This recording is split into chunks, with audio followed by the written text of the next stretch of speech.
A billionaire sees his ex holding a baby at the airport. When he discovers it's his, chaos and love collide. Hi, my beautiful family. It's your Mr. Peter.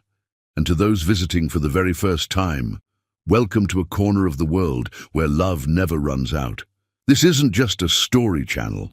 It's a place where broken hearts rest, where kindness speaks, and where your soul is never alone.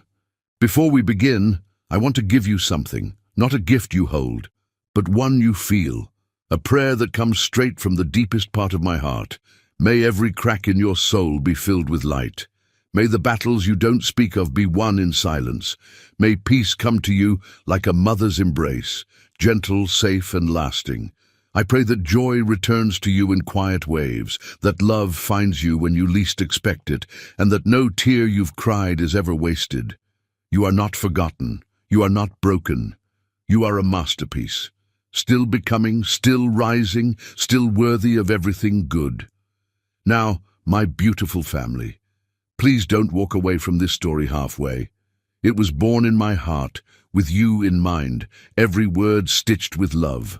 And when it ends, I ask softly, rate it out of 10 in the comments, not for numbers, but so I can feel you, hear you, stay close to you. If you don't, I'll quietly mind, not out of pride, but out of love. Please like this video, leave a word that feels true, share it with someone whose heart needs a home. Let's keep this family strong, a sanctuary of grace, truth, and endless love. Let's begin the story. With all my love, always. Destiny has a twisted sense of timing, and Tim Ahlstrom was about to discover just how merciless fate could be when it decided to upend a perfectly ordered life in 30 seconds. The Denver International Airport hummed with its usual symphony of rolling luggage, crying babies, and hurried conversations in a dozen languages. Tim moved through the terminal like a man who owned the world, which, in many ways, he did. His custom-tailored charcoal suit hugged his athletic frame perfectly, the kind of precision-cut Italian wool that whispered wealth rather than shouting it. At 32, Timothy Ahlstrom commanded a tech empire worth $1.2 billion, his face gracing the covers of Forbes and Fortune with enviable regularity. His phone buzzed against his ear as he strode toward gate B15, his personal assistant Elena rattling off tomorrow's board meeting details. The acquisition of MindBridge Technologies had proceeded flawlessly, another victory in his relentless march toward market dominance. His reflection in the terminal's glass walls showed a man who possessed everything: a sharp jawline, emerald eyes that missed nothing, and the confident stride that made lesser men step aside without conscious thought. "Sir, the car will be waiting at baggage claim level 3, Elena's voice crackled through his AirPods. "And don't forget, you have dinner with the Kowalski group at 8. Tim barely heard her. Something had shifted in his peripheral vision, a flash of cornflower blue that made his heart stutter like a car engine on a cold morning. He turned his head slightly, still walking, still listening to Elena's efficiency reports, when it happened. The collision was inevitable, physics and fate conspiring in perfect harmony. Tim's shoulder caught someone moving perpendicular to his path, sending papers and a small purse flying across the polished terminal floor like autumn leaves in a sudden gust. His phone skittered away, Elena's voice cutting off mid-sentence about quarterly projections. "Oh God, I'm so sorry," he began, automatically reaching for the scattered belongings, his mind still processing what had happened. A woman's hand touched his as they both reached for the same fallen paper, and the contact sent electricity shooting through his nervous system with the intensity of a lightning strike. He looked up. Jacques Canepa knelt beside him on the cold terminal floor, her dark hair falling like a curtain around her face as she gathered her scattered documents. 4 years, 3 months and 16 days since he'd last seen that face, since he'd last watched those full lips form his name, since he'd last drowned in eyes the color of rich coffee with flecks of gold that seemed to hold entire galaxies. time stopped. The airport noise faded to a whisper. His chest constricted as if someone had reached inside and squeezed his heart with an iron fist. "Jacques," he breathed, her name falling from his lips like a prayer he'd forgotten he knew. She froze, her fingers clutching a boarding pass so tightly the paper crumpled. Slowly, as if afraid of what she might find, she raised her eyes to meet his. The recognition hit her like a physical blow. He could see it in the way her pupils dilated, in the sharp intake of breath that made her chest rise beneath that simple blue dress that somehow made her look more beautiful than any designer gown ever could. Tim.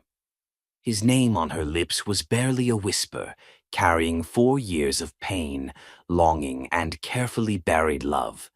For a moment, they simply stared at each other, kneeling on the airport floor like supplicants at the altar of their shared past. She was even more beautiful than his memory had preserved, her skin still that gorgeous shade of deep amber that had made him think of sunset and honey, her cheekbones sharp enough to cut his heart all over again. But there was something different about her now, a maturity in her eyes, a strength that spoke of battles fought and survived alone. "Mama, you dropped Mr. Bear." The small voice shattered the spell like a rock through stained glass. Tim's head snapped toward the sound, and his entire world tilted off its axis. A little boy stood beside Jacques, clutching a worn teddy bear with one missing eye. The child couldn't have been more than 3, with café au lait skin and a serious expression that was achingly familiar. But it was the eyes that stopped Tim's heart completely. Emerald green, exactly like his own, exactly like his father's and his grandfather's before him. The distinctive Alstrom eyes that had been passed down through 5 generations of men who had built empires and broken hearts in equal measure. The child's face was a perfect miniature version of Tim's own childhood photos, the same strong jaw softened by youth, the same stubborn cowlick that refused to be tamed, the same way of tilting his head when studying something carefully. Even the way the boy held himself, with a quiet confidence beyond his years, was purely Alstrom. "Jaime, stay close," Jacques said quickly, her voice tight with panic as she realized what Tim was seeing, what he was understanding with devastating clarity. Jaime, his son, his son. The math was simple and brutal. The boy appeared to be about 3 years old. 4 years ago, the last night he and Jacques had been together, they had made love with desperate passion, 2 people sensing they were saying goodbye. She had been luminous in the moonlight streaming through his penthouse windows, her skin radiant, her touch igniting him completely. They had been careless in their need for each other, lost in consuming desire that made rational thought impossible. Tim's hands trembled as he slowly stood, his legs threatening to buckle for the first time since childhood. Jacques scrambled to her feet as well, instinctively placing herself between Tim and Jaime in a gesture that was both protective and heartbreaking. "He's mine," Tim said, the words falling from his lips like stones into still water, creating ripples that would change everything. It wasn't a question. The resemblance was too strong, the timing too perfect, the truth too undeniable. Jacques' face went pale, her breathing quick and shallow. "Tim, please. He's my son." Tim's voice was stronger now, filled with wonder and rage, and a joy so intense it felt like drowning. "My God, Jacques, he's my son, and you never told me." People were starting to stare now, sensing the drama unfolding in their midst. Airport security would probably approach soon if the tension got any thicker. Jacques seemed to realize this too, her eyes darting around nervously. "I have to go," she whispered, taking Jaime's hand. "Our flight—" "No." The word came out with the force of a man accustomed to being obeyed.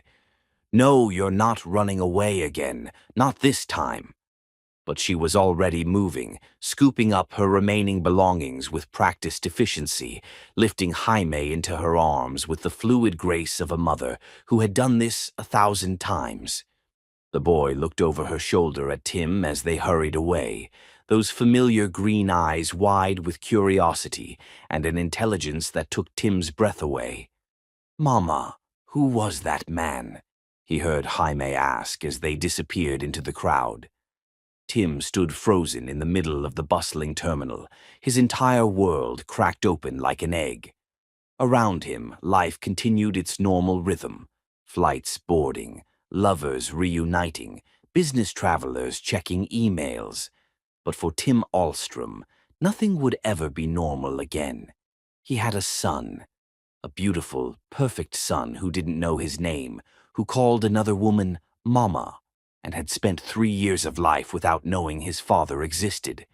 The realization hit him like a physical blow, doubling him over with the intensity of loss and rage and love all tangled together into something too big for his chest to contain. His phone buzzed at his feet where it had fallen. Elena's voice emerged tinny and distant. "Sir? Sir, are you there? The Kowalski meeting?" Tim reached down and ended the call with trembling fingers. The Kowalski group could wait.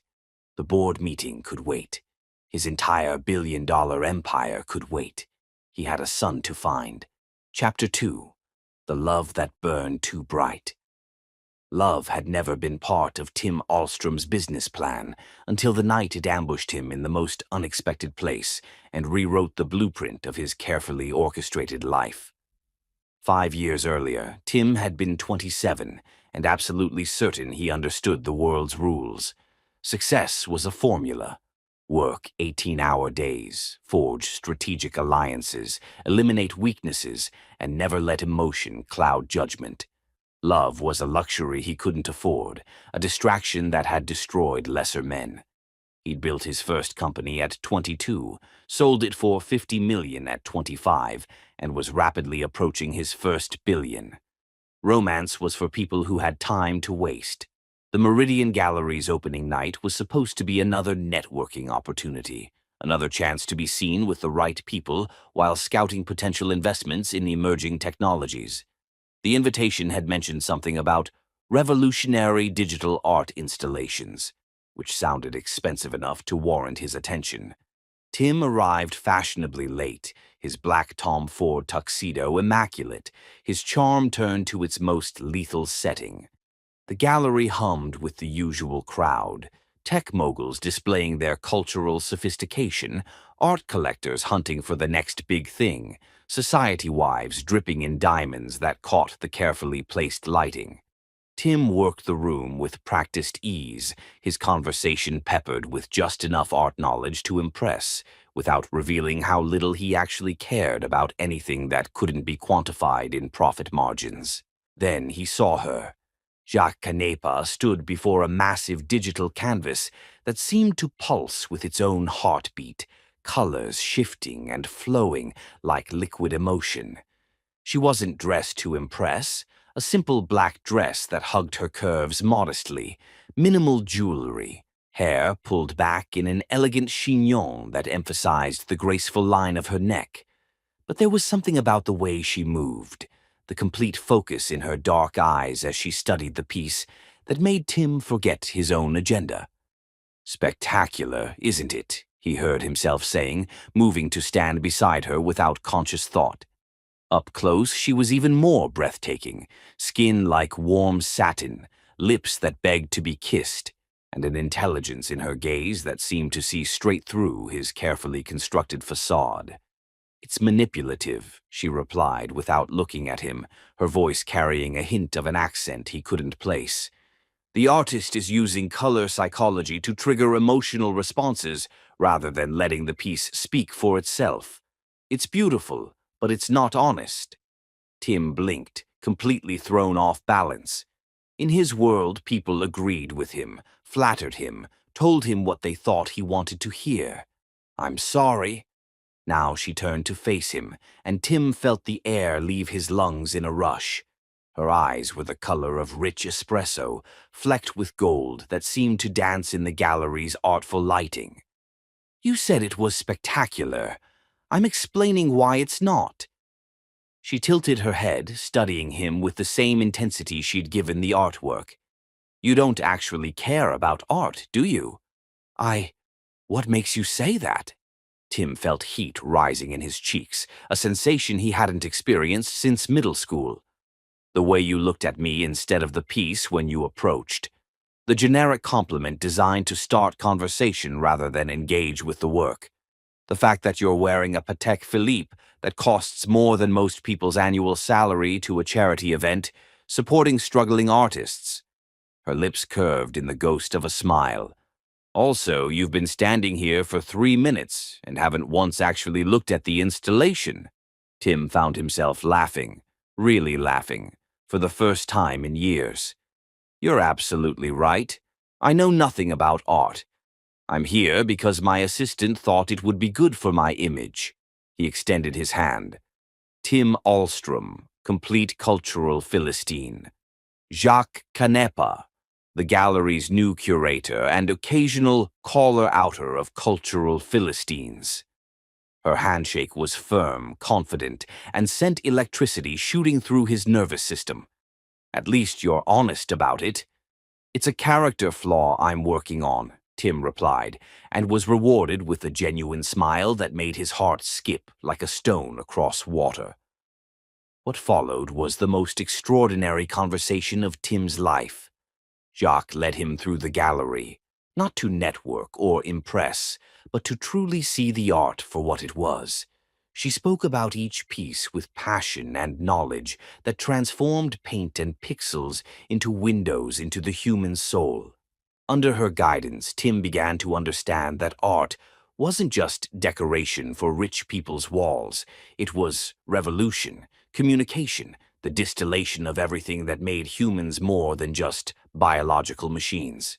This one, Jacques said, stopping before a simple charcoal sketch of a woman's hands, was drawn by a homeless veteran. She traded it for a meal. The gallery owner almost threw it away before I convinced him to frame it. Tim stared at the drawing, really looked at it. The hands were weathered, scarred, but there was something beautiful in their strength, their endurance. It's incredible. She is. Art isn't about money or status, Tim. It's about truth.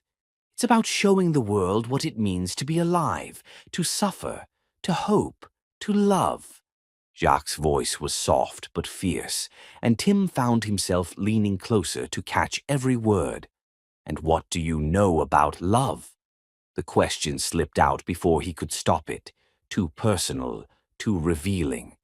Jacques turned to face him fully, and in her eyes, Tim saw depths he wanted to spend a lifetime exploring. I know it's the only thing that matters. Everything else, money, success, power, it's all just noise if you don't have someone to share it with. The rest of the evening blurred together in a haze of connection and discovery.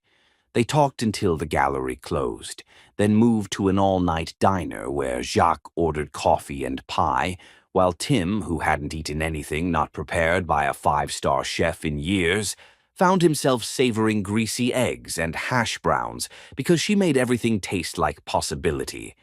She told him about growing up in New Orleans, the daughter of a jazz musician father and a social worker mother who taught her that wealth meant nothing if you didn't use it to lift others up. Her passion for art had led her through galleries in Paris and New York before bringing her to Denver, where she was determined to make high culture accessible to everyone, not just the elite.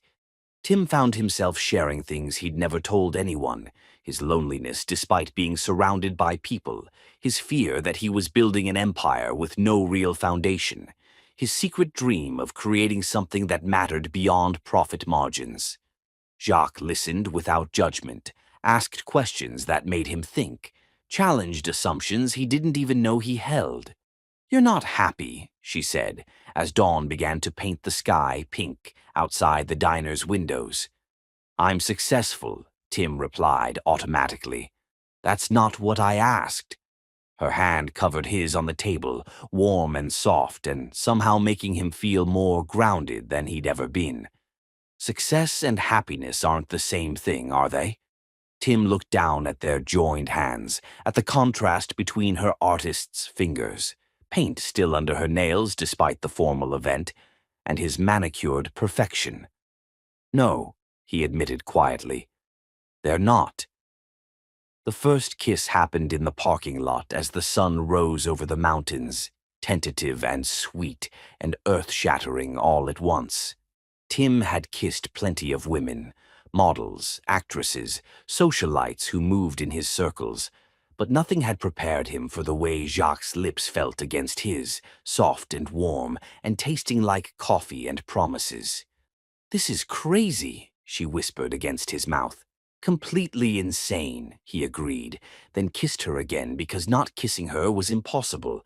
Their courtship was a whirlwind of stolen moments and growing passion.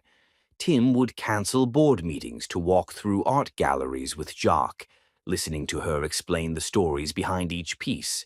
She introduced him to a world beyond quarterly reports and stock prices, poetry readings in coffee shops, community theater productions, volunteer work at homeless shelters that opened his eyes to lives he'd never considered. In return, Tim showed Jacques possibilities she'd never imagined. Weekend trips to his mountain cabin where they made love under star-filled skies, private concerts by musicians she'd only dreamed of meeting, the resources to fund art programs for underprivileged children that made her eyes light up with joy. "You're changing me," Tim told her one night as they lay tangled in silk sheets, moonlight painting silver patterns on their skin. "You're changing yourself," Jacques corrected, tracing circles on his chest with her fingertip. "I'm just giving you permission to be who you really are underneath all that armor." But love, Tim learned, was more complicated than any business deal he'd ever navigated. Jacques' family was less than thrilled with their relationship.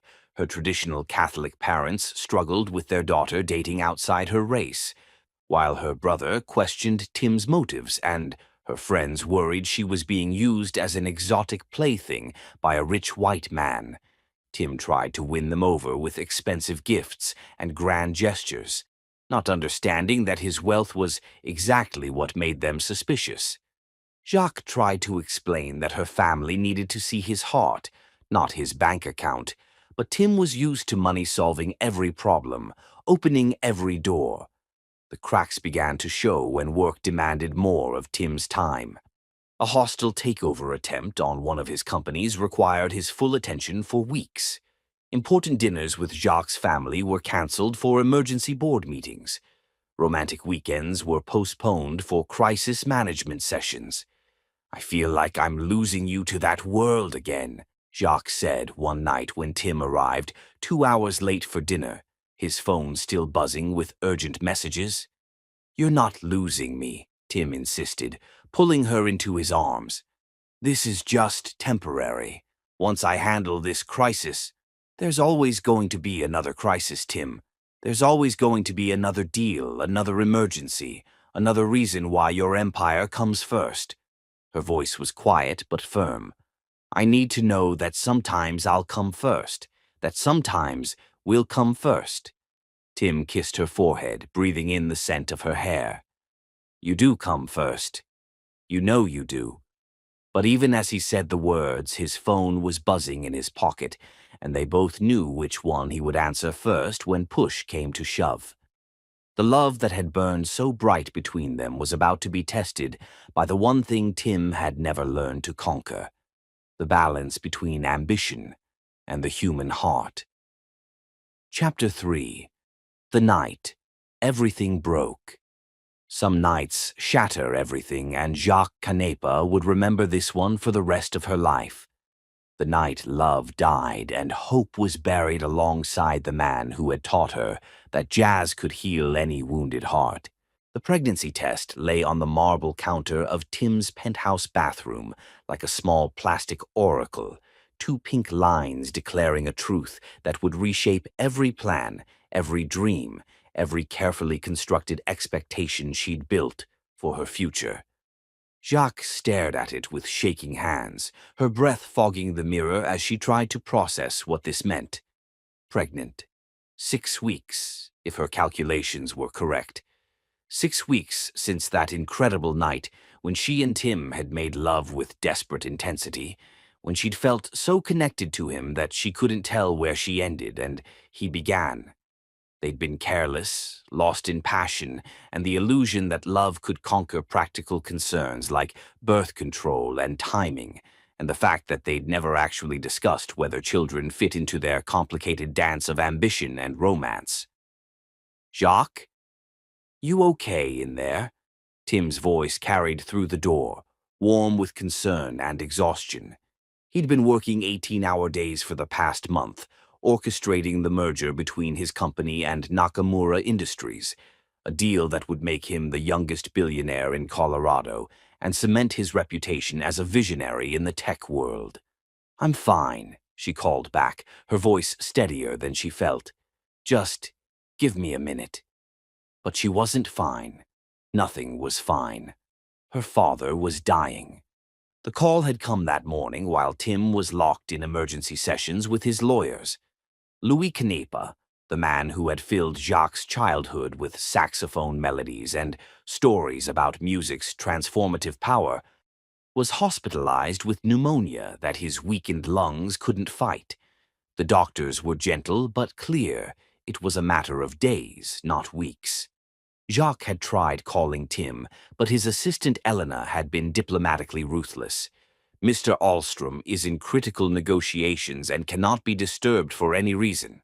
I can take a message." "It's about my father," Jacques had pleaded. "He's dying." "I'm very sorry to hear that, Ms. Canepa.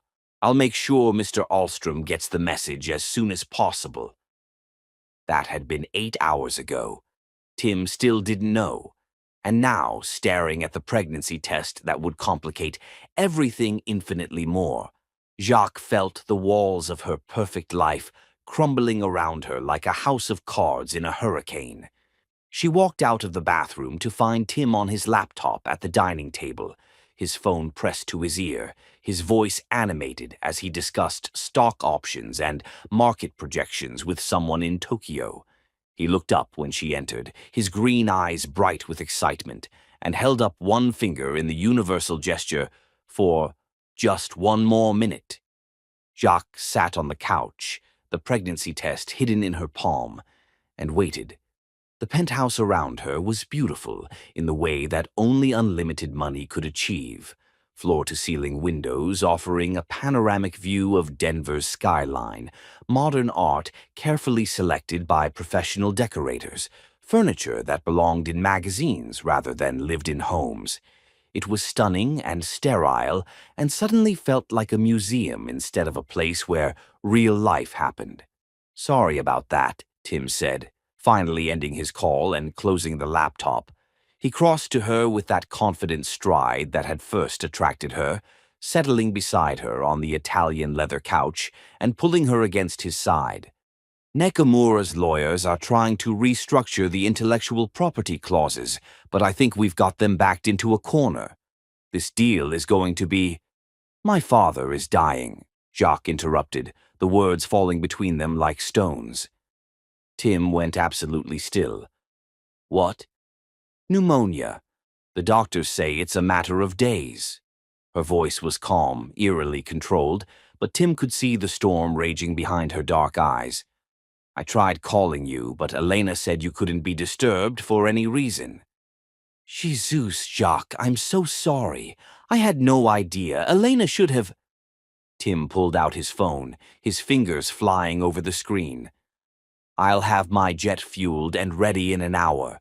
We can be in New Orleans by—" "You can't." Jacques' voice was quiet but firm.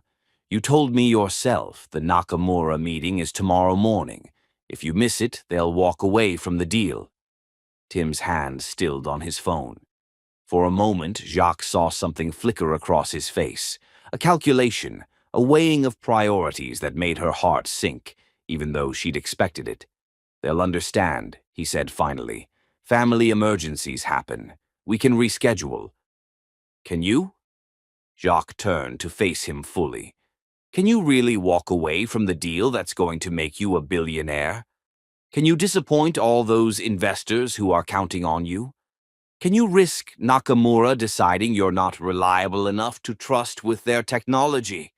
Tim's jaw tightened. You're more important than any deal. Am I? The question hung in the air between them, heavy with months of cancelled dinners, postponed weekends, and conversations cut short by urgent business calls. Because I've been sitting here for 8 hours, Tim. 8 hours while my father was asking for me, and you couldn't be reached. That's not fair. You know how important this merger is, not just for me, but for the technology, for the jobs it'll create, for your empire, Jacques finished quietly. Always for your empire. The fight that followed was unlike any they'd had before, not the passionate arguments that ended in desperate lovemaking, but something colder and more devastating. Tim tried to justify his priorities, explaining the complexities of international business, the responsibilities he carried to his employees and investors. Jacques listened with growing heartbreak as he laid out perfectly logical reasons why he couldn't simply drop everything and fly to New Orleans. You don't understand, Tim said, running his hands through his hair in frustration. If I blow this deal, it's not just about money. It's about credibility, about every future partnership, about being the youngest billionaire in Colorado, Jacques said. I understand perfectly, Tim. I understand that when push comes to shove, your business will always come first. I understand that no matter what you say about love and partnership, I'll always be secondary to your empire. That's not true, isn't it? Jacques stood up, the pregnancy test still clutched in her hand like a secret weapon she wasn't ready to deploy. My father is dying, Tim. The man who taught me everything about love and music and finding beauty in broken things is dying, and you're worried about disappointing Japanese businessmen. I can fly out tomorrow night, right after the meeting. Tomorrow might be too late. Jacques' voice broke on the words. And even if it isn't, the message is clear. You'll come when it's convenient for your schedule. Tim stood too, reaching for her, but she stepped back. Jacques, please. You're upset, and you have every right to be, but don't make this bigger than it is. One more day. One more day. One more deal. One more emergency that takes priority over us. Jacques felt tears burning behind her eyes, but refused to let them fall. When will it be enough, Tim? When will you have enough money, enough success, enough power that you can actually be present for the people who love you? This isn't about money. It's always about money. The words exploded out of her with years of suppressed frustration. Every cancelled dinner, every interrupted conversation, every time you choose your phone over my voice, it's all about money and power and building an empire that means more to you than anything else in your life. Tim's eyes flashed with anger. That empire is what gives us this life, Jacques. This penthouse, the trips, the freedom to support your art programs, none of that exists without the business. I never asked for the penthouse. I never asked for expensive trips. I asked for you, Tim. Just you. Present and engaged, and actually here instead of mentally calculating profit margins while I'm talking. They stared at each other across the beautiful, sterile living room, two people who had once been so perfectly in sync that they could communicate without words, now separated by a gulf that seemed impossible to bridge. I have to go to New Orleans, Jacques said quietly. With or without you, I have to be there for my father. I know, and I'll come as soon as... No. The word was final, decisive. Don't come when it's convenient. Don't come when your business obligations allow it. Don't come at all. Tim's face went pale. You don't mean that? I do. Jacques walked to the bedroom they'd shared for 8 months, began pulling clothes from drawers with mechanical precision. I mean it completely. Jacques, stop. We can work this out. We always work things out. She paused in her packing, one hand on a sweater that still smelled like his cologne. Do you remember what you told me the night we met? You said you weren't happy, just successful. I thought I could change that. I thought love could be enough to make you choose differently. You did change me. No, I didn't. Jacques turned to face him, and Tim was shaken by the sadness in her eyes. "You're still the same man who puts business before everything else. I'm still just another luxury in your perfectly curated life." "That's not true, and you know it." "Then prove it." Jacques pulled the pregnancy test from her pocket and set it on the dresser between them. "Stay with me. Choose us." Tim stared at the test, his face cycling through shock, wonder, and panic in rapid succession. "You're pregnant. 6 weeks." Jacques watched him carefully, seeing the moment when the implications hit him fully. "I found out this morning, right before I got the call about my father. This changes everything," Tim whispered. "Does it?" Jacques' voice was steady, but her hands shook as she folded another shirt. "Because it seems to me that your meeting is still more important than being here for the mother of your child." Tim moved toward her, his face a mask of conflicting emotions. "You're being unfair. This is huge news. We need to talk about this, plan for this." "We do." Jacques closed her suitcase with a decisive snap. "But not tonight. Tonight I need to be with my family, and you need to be in your boardroom. Don't do this, Jacques. Don't walk away from us because of one meeting. This isn't about one meeting, Tim. This is about who you are when it matters most." She moved past him toward the door, pausing only to look back one last time. "I thought I could love you enough to change your priorities. I thought maybe I could be enough to make you choose differently. But I can't compete with your empire, and I won't raise our child to be disappointed by a father who only shows up when it's convenient." "Jacques, wait." But she was already gone, taking with her the scent of her perfume, the warmth of her laughter, and the future they might have built together if love had been enough to tip the scales against ambition.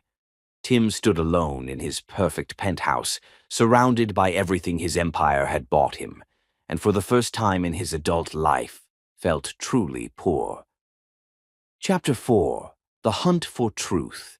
Obsession, Tim Alstrom discovered, was a relentless master that could drive a rational man to the very edges of sanity in pursuit of answers that might destroy him.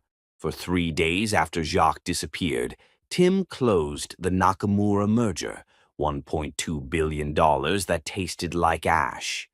Elena congratulated him on becoming the youngest billionaire in Colorado, but Tim felt nothing except the echo of Jacques' voice saying she couldn't compete with his empire. On the 4th day, he hired the best private investigative firm in the country. "Find her," he told Marcus Rothstein, a former FBI agent whose discretion was legendary and whose fees were astronomical. "Jacques Canepa. I need to know where she is, what she's doing, if she's—" He couldn't bring himself to say the word "still pregnant," couldn't voice the hope and terror that warred in his chest every time he thought about the life they might have created together. "Of course, Mr. Alstrom. We'll begin immediately." But Tim couldn't wait for professional investigators. That afternoon, he drove to the Meridian Gallery where they'd first met, desperate for any clue about the woman who had vanished as suddenly as she'd entered his life. Her replacement, Derek, practically fell over himself to help when Tim walked in. "Mr. Alstrom, what can I do for you?" "Jacques Canepa. Where did she go?" Derek's enthusiasm deflated. "Family emergency. Her father was ill." He studied Tim with growing interest. "She went back to New Orleans, but called later saying she was staying indefinitely." Tim left with one lead: New Orleans. The investigation consumed him completely.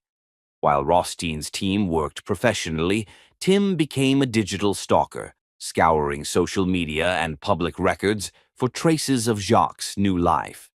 What he found broke his heart and filled him with admiration equally. Jacques had returned to the Treme neighborhood, working at the New Orleans Community Arts Center for barely above poverty wages. But photos showed her surrounded by laughing children, paint-covered and radiant. Then, in a newsletter photo dated 6 months ago, Tim found what he'd been seeking and dreading. Jacques holding a baby with unmistakable green eyes and Tim's stubborn cowlick. Tim stared at the photograph until his eyes burned, using a magnifying glass to study every detail of his son's face. His son. The words felt foreign and wonderful and terrifying simultaneously.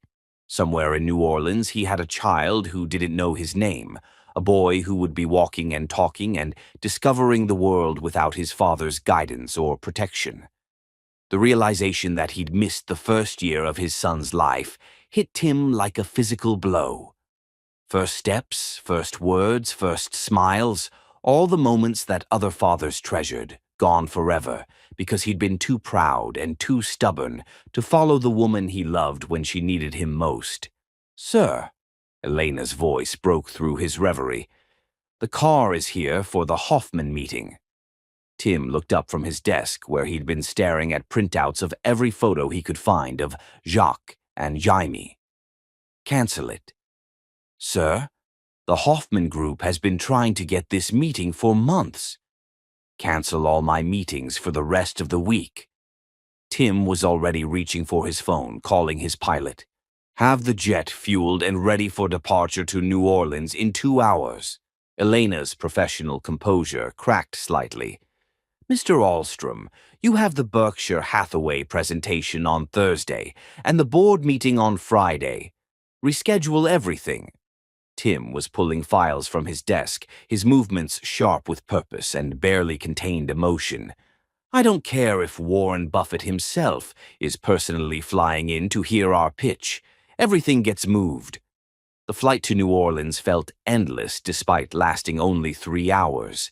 Tim sat in his private jet's leather seats, staring out at clouds that looked like cotton candy and trying to prepare for a conversation he'd been rehearsing for months. What did you say to the woman you'd failed so spectacularly? How did you begin to apologize for missing the birth of your child, for choosing a boardroom over being there when she needed you most? New Orleans in late spring was heat and humidity, jazz from street corners, and magnolias mixed with coffee. Tim found the Community Arts Center in a converted warehouse, its brick walls covered in murals celebrating the neighborhood's heritage. Through the windows, he could see children working at easels, their faces serious with concentration as they painted their visions of the world. And there, moving between the young artists with grace and patience, was Jacques. Tim stood across the street for nearly an hour, watching her work. She wore jeans and a paint-splattered t-shirt that had seen better days, her hair pulled back in a messy ponytail, and she had never looked more beautiful. The woman he remembered had been elegant and sophisticated, always perfectly put together for gallery openings and charity galas.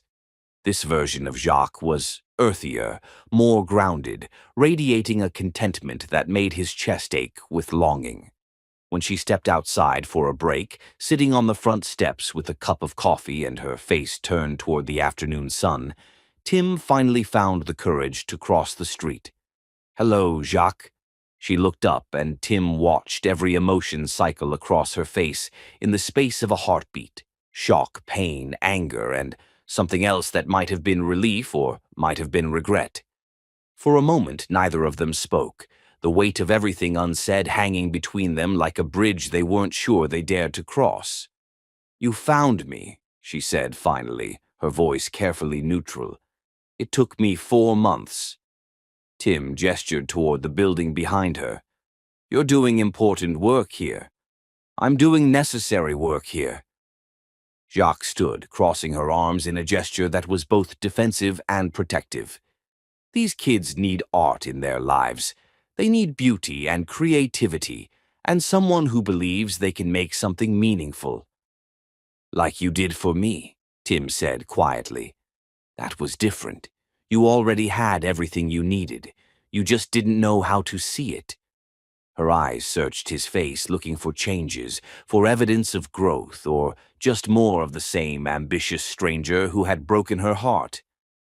"What are you doing here, Tim?" "I came to apologize for missing your father's funeral, for choosing a business meeting over being there when you needed me, for failing you so completely that you felt you had to disappear from my life. Tim took a step closer, encouraged when she didn't move away. And I came to meet my son. Jacques' composure cracked slightly at the word son, her breath catching in a way that confirmed what Tim already knew. How long have you known? Since the airport. He has our eyes, the Alstrom eyes, and your mouth, your nose, your beautiful smile. Tim's voice was rough with emotion. His name is Jaime. Yes. The word was barely a whisper. Why didn't you tell me, Jacques?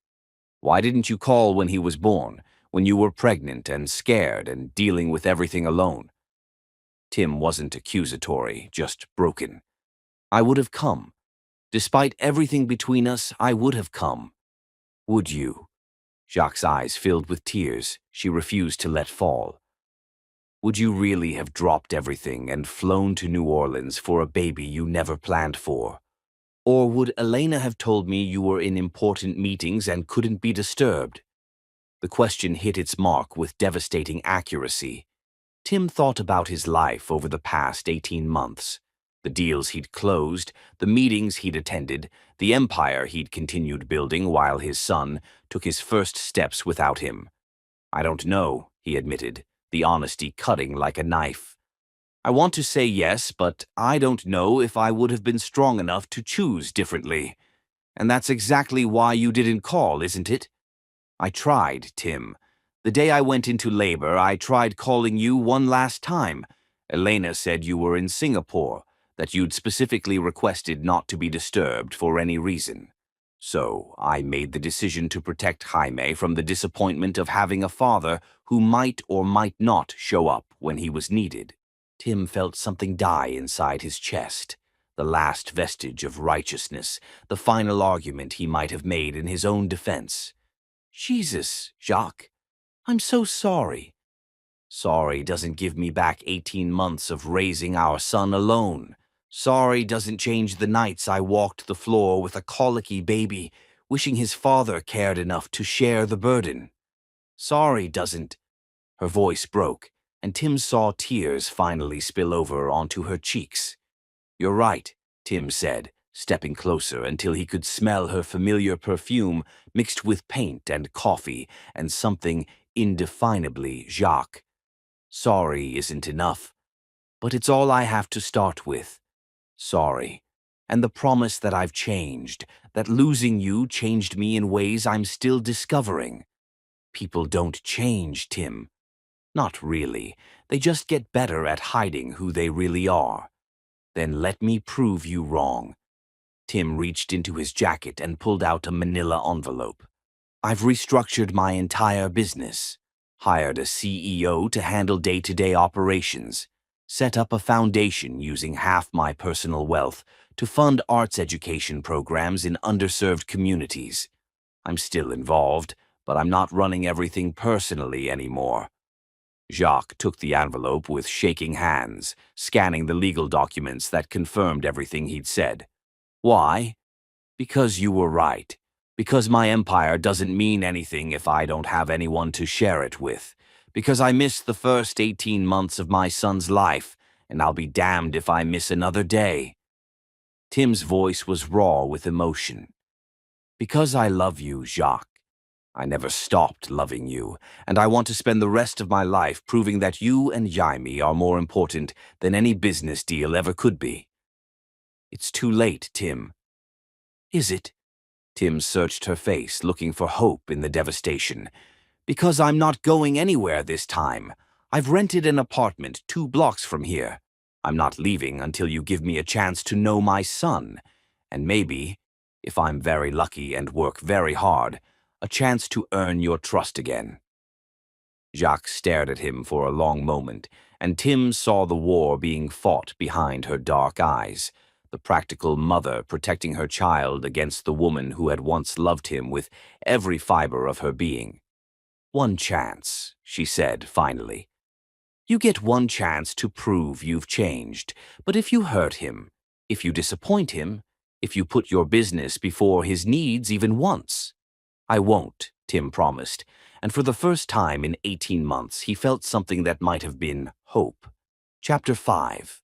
Proving Worth, Fatherhood, Tim Alstrom learned in the most humbling way possible, could not be bought, negotiated, or acquired through any business skills. It had to be earned one precious moment at a time. The apartment Tim rented was a far cry from his Denver penthouse. Located in a converted Creole cottage on Esplanade Avenue, it featured exposed brick walls, creaking hardwood floors, and windows that let in the sounds of the neighborhood. Children playing in the streets, jazz musicians practicing on their stoops, the distant whistle of streetcars carrying tourists through the quarter. For a man accustomed to climate-controlled perfection and panoramic views of mountain ranges, the change was jarring and oddly liberating. His first official meeting with Jaime took place on neutral territory, Audubon Park, where Jacques had agreed to let Tim spend one supervised hour with their son. Tim arrived 30 minutes early, pacing the pathways like an expectant father, his palms sweating despite the morning breeze off the Mississippi. When Jacques appeared pushing a stroller with a toddler who looked like a miniature version of himself, Tim's heart stopped completely. Jaime was 18 months old now, with chubby cheeks and those unmistakable Alstrom green eyes that seemed to take in everything around him with serious curiosity. He wore a tiny Saints jersey and had chocolate smeared on his chin from what appeared to be a pre-park snack. "Jaime," Jacques said softly, kneeling beside the stroller. "This is Tim. He's your daddy." Tim felt his knees go weak at the word. Daddy. He was somebody's daddy, this beautiful little boy's father, and he had absolutely no idea how to bridge the gap between the stranger he was and the parent he desperately wanted to become. "Hi, buddy," Tim said, his voice rougher than he intended. He knelt down to Jaime's eye level, noting how the boy studied him with that same intense focus Tim recognized from looking in mirrors his entire life. "I'm very happy to meet you." Jaime regarded him solemnly for a long moment, then pointed at Tim's face and said clearly, "Eyes." "That's right," Jacques said, her voice carefully neutral but carrying the faintest hint of emotion. "You both have the same eyes." What followed was the most significant hour of Tim's life. Under Jacques' watchful supervision, he pushed Jaime on the swings, marveling at the sound of his son's laughter, pure and joyful and completely uninhibited. They played in the sandbox, where Jaime demonstrated his architectural ambitions by building elaborate sand castles that he would immediately destroy with gleeful abandon. Tim found himself laughing more in 60 minutes than he had in the previous 18 months. "He's incredible," Tim told Jacques as they watched Jaime toddle toward the duck pond with the determined concentration of a tiny explorer. "He's so smart, so aware of everything around him." "He gets that from you," Jacques admitted reluctantly. Even as a baby, he would study everything like he was solving puzzles in his head. "What else?" Tim was hungry for details, for stories that would help him understand the little person his son was becoming. "What does he like? What makes him laugh? What scares him?" Jacques glanced at him, perhaps hearing the genuine need in his voice. "He loves music, any kind of music. Jazz, classical, even the pop songs on the radio. He'll dance before he can walk properly. He's fascinated by airplanes and gets excited every time he hears one overhead. And he's terrified of vacuum cleaners but sleeps through thunderstorms." Tim absorbed every word like a man dying of thirst. "Does he ask about me? About having a father?" "He's too young to understand the concept yet, but he notices other children with their daddies at the park, at the grocery store. He's starting to point and ask questions I don't know how to answer." "Now you don't have to answer them alone," Tim said quietly. Jacques looked at him for a long moment. "Prove it." So Tim began the delicate work of proving himself worthy of the title father. He showed up for every scheduled visit, Never late, never distracted by phone calls or business emergencies. He learned Jaime's schedule: nap time at 1 o'clock, dinner at 5:30, bath time followed by stories and songs that helped him settle down for sleep. He discovered that his son was like him in unexpected ways, particular about how his food was arranged on his plate, happiest when exploring new places, and possessing a stubborn streak that could be overcome with patience and creative negotiation. The breakthrough came 3 weeks into their careful dance of supervised visits. Tim was reading Goodnight Moon for the 5th time that afternoon, Jamie's current obsession, when his son suddenly climbed into his lap and settled against his chest with the complete trust that only children possessed. "Dada," Jaime said, the word muffled against Tim's shirt. Tim's vision blurred with tears he couldn't control. Across the room, he saw Jacques press her hand to her mouth, her own eyes bright with emotion she was trying to hide. "That's right, buddy," Tim whispered into Jaime's soft curls. "I'm your Dada." From that moment forward, the relationship between father and son blossomed with surprising speed. Tim learned to change diapers without gagging, to decode the different cries that meant hungry versus tired versus simply wanting attention. He mastered the art of airplane spoons and discovered that making silly faces could turn a tantrum into giggles in under 30 seconds. But it was the quiet moments that transformed him completely. Holding Jaime while he napped, feeling that small body rise and fall with each breath, Tim understood for the first time in his life what unconditional love actually meant. This wasn't the strategic partnerships or calculated romance that had defined his adult relationships.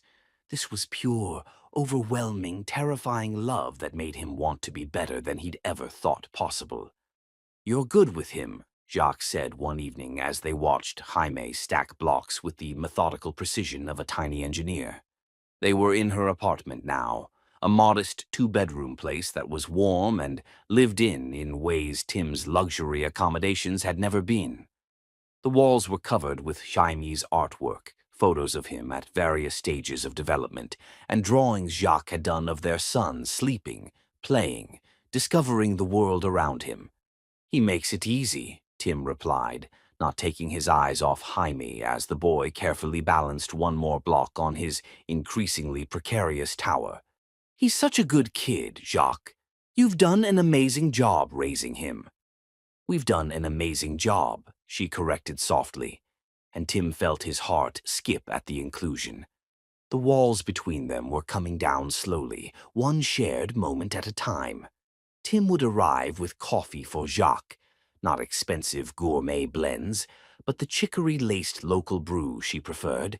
He learned to cook simple meals that Jaime would actually eat, mastering the art of mac and cheese and discovering that his son inherited his own pickiness about vegetables. He baby-proofed his apartment with the thoroughness of a man who'd once negotiated billion-dollar deals, turning the space into a safe haven where Jaime could explore without restriction. The first time Jamie fell asleep in Tim's arms during an afternoon visit, Jacques watched them with an expression that was equal parts heartbreak and hope. "He trusts you," she said when Tim carefully transferred their sleeping son to his crib. "I'm trying to be worthy of that trust," Tim replied. "Every single day I'm trying to be the father he deserves." "What about the father I deserved?" The question slipped out before Jacques could stop it, raw and vulnerable and carrying years of pain. Tim turned to face her fully, seeing the woman who had loved him enough to dream of a future together, who had been brave enough to walk away when that future became impossible. "I failed you," he said simply. "I failed you completely, and I'm going to spend the rest of my life trying to make up for that. But I can't change the past, Jacques. I can only try to build a better future. How do I know you won't choose your empire again when things get difficult? How do I know you won't decide that being a weekend father is enough? That the daily reality of parenting is too much work for someone like you?" Tim reached into his pocket and pulled out his phone. The device that had once been his lifeline to the business world, that had interrupted countless conversations and stolen attention from the people who mattered most. He set it on the kitchen counter and deliberately turned it off.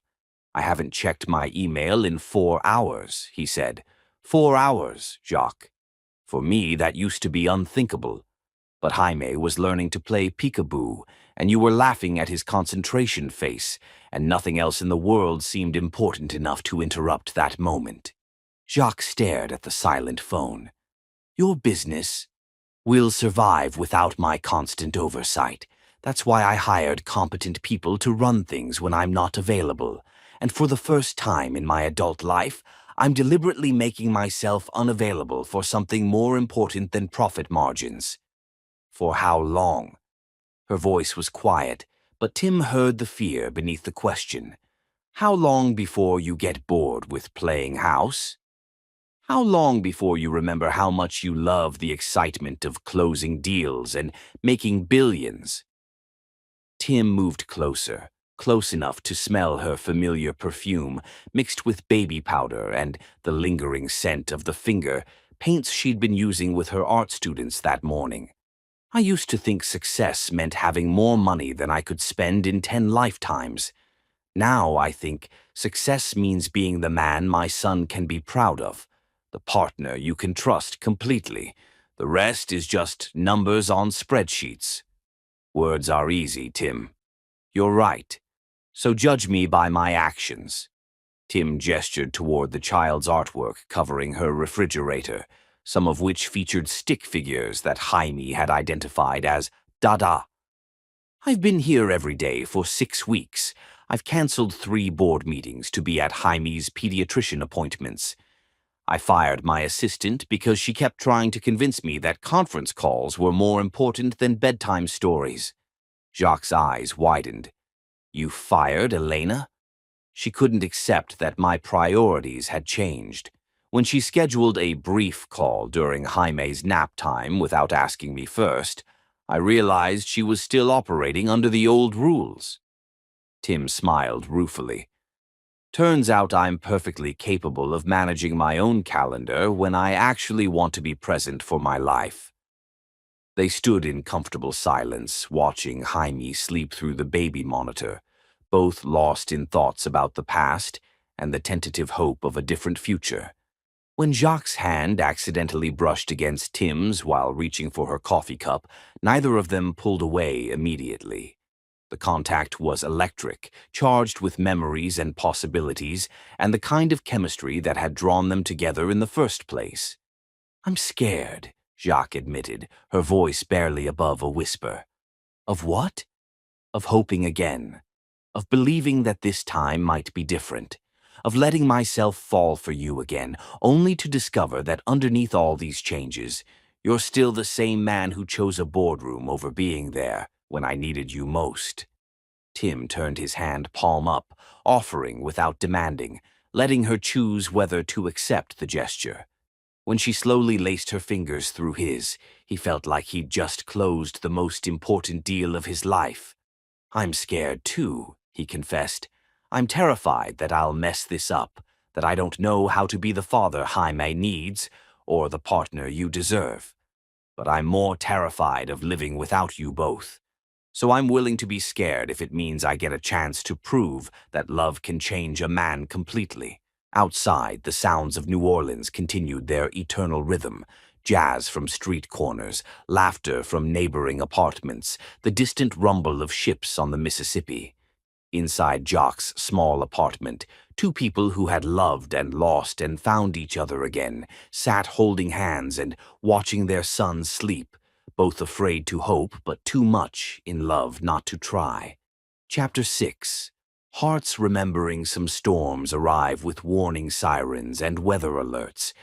But the thunderstorm that changed everything between Tim and Jacques came disguised as an ordinary Tuesday evening, quiet and unremarkable until lightning split the sky and revealed truths they had both been hiding. 2 months into Tim's new life in New Orleans, their relationship had settled into a careful routine. He would arrive at Jacques' apartment each morning to spend time with Jaime before her work at the art center, then return in the evenings for dinner and bedtime stories. They were co-parenting with careful efficiency, former lovers who had learned to navigate around the wreckage of their past, cautious not to stand too close, careful not to let their hands linger when passing Jaime between them, careful not to acknowledge the electricity that sparked every time their eyes met across their son's head. It was working. It was civilized and mature and completely unsustainable. The storm had been building all day, thick, oppressive heat that made the air feel solid, the kind of weather that sent smart people indoors with cold drinks and ceiling fans. Tim had been reading The Very Hungry Caterpillar to Jaime for the third time when the first rumble of thunder made their son look up with wide, curious eyes. Big noise, Jaime observed with the matter-of-fact acceptance of a child who had grown up with Gulf Coast weather. That's thunder, buddy, Tim explained, pulling Jaime closer on his lap. It's just the sky making music. Like Mama's jazz records? Jaime asked, and Tim felt his heart clench at being included in Jaime's small universe of familiar things. Exactly like Mama's jazz records, Tim confirmed, glancing over at Jacques, who was grading art projects at the kitchen table. She looked up at the sound of her name, and their eyes met with the kind of awareness that made Tim's pulse quicken, despite all his careful resolutions. The power went out 20 minutes later, plunging the apartment into the kind of darkness that only comes with complete electrical failure. Jaime, who had been drowsing against Tim's chest, startled awake with a confused whimper. "It's okay, baby," Jacques' voice came from the kitchen, calm and soothing. "Mama's going to find the flashlights." But when she stood up, Tim heard her sharp intake of breath, followed by a string of soft curses that would have made a sailor proud. "What's wrong?"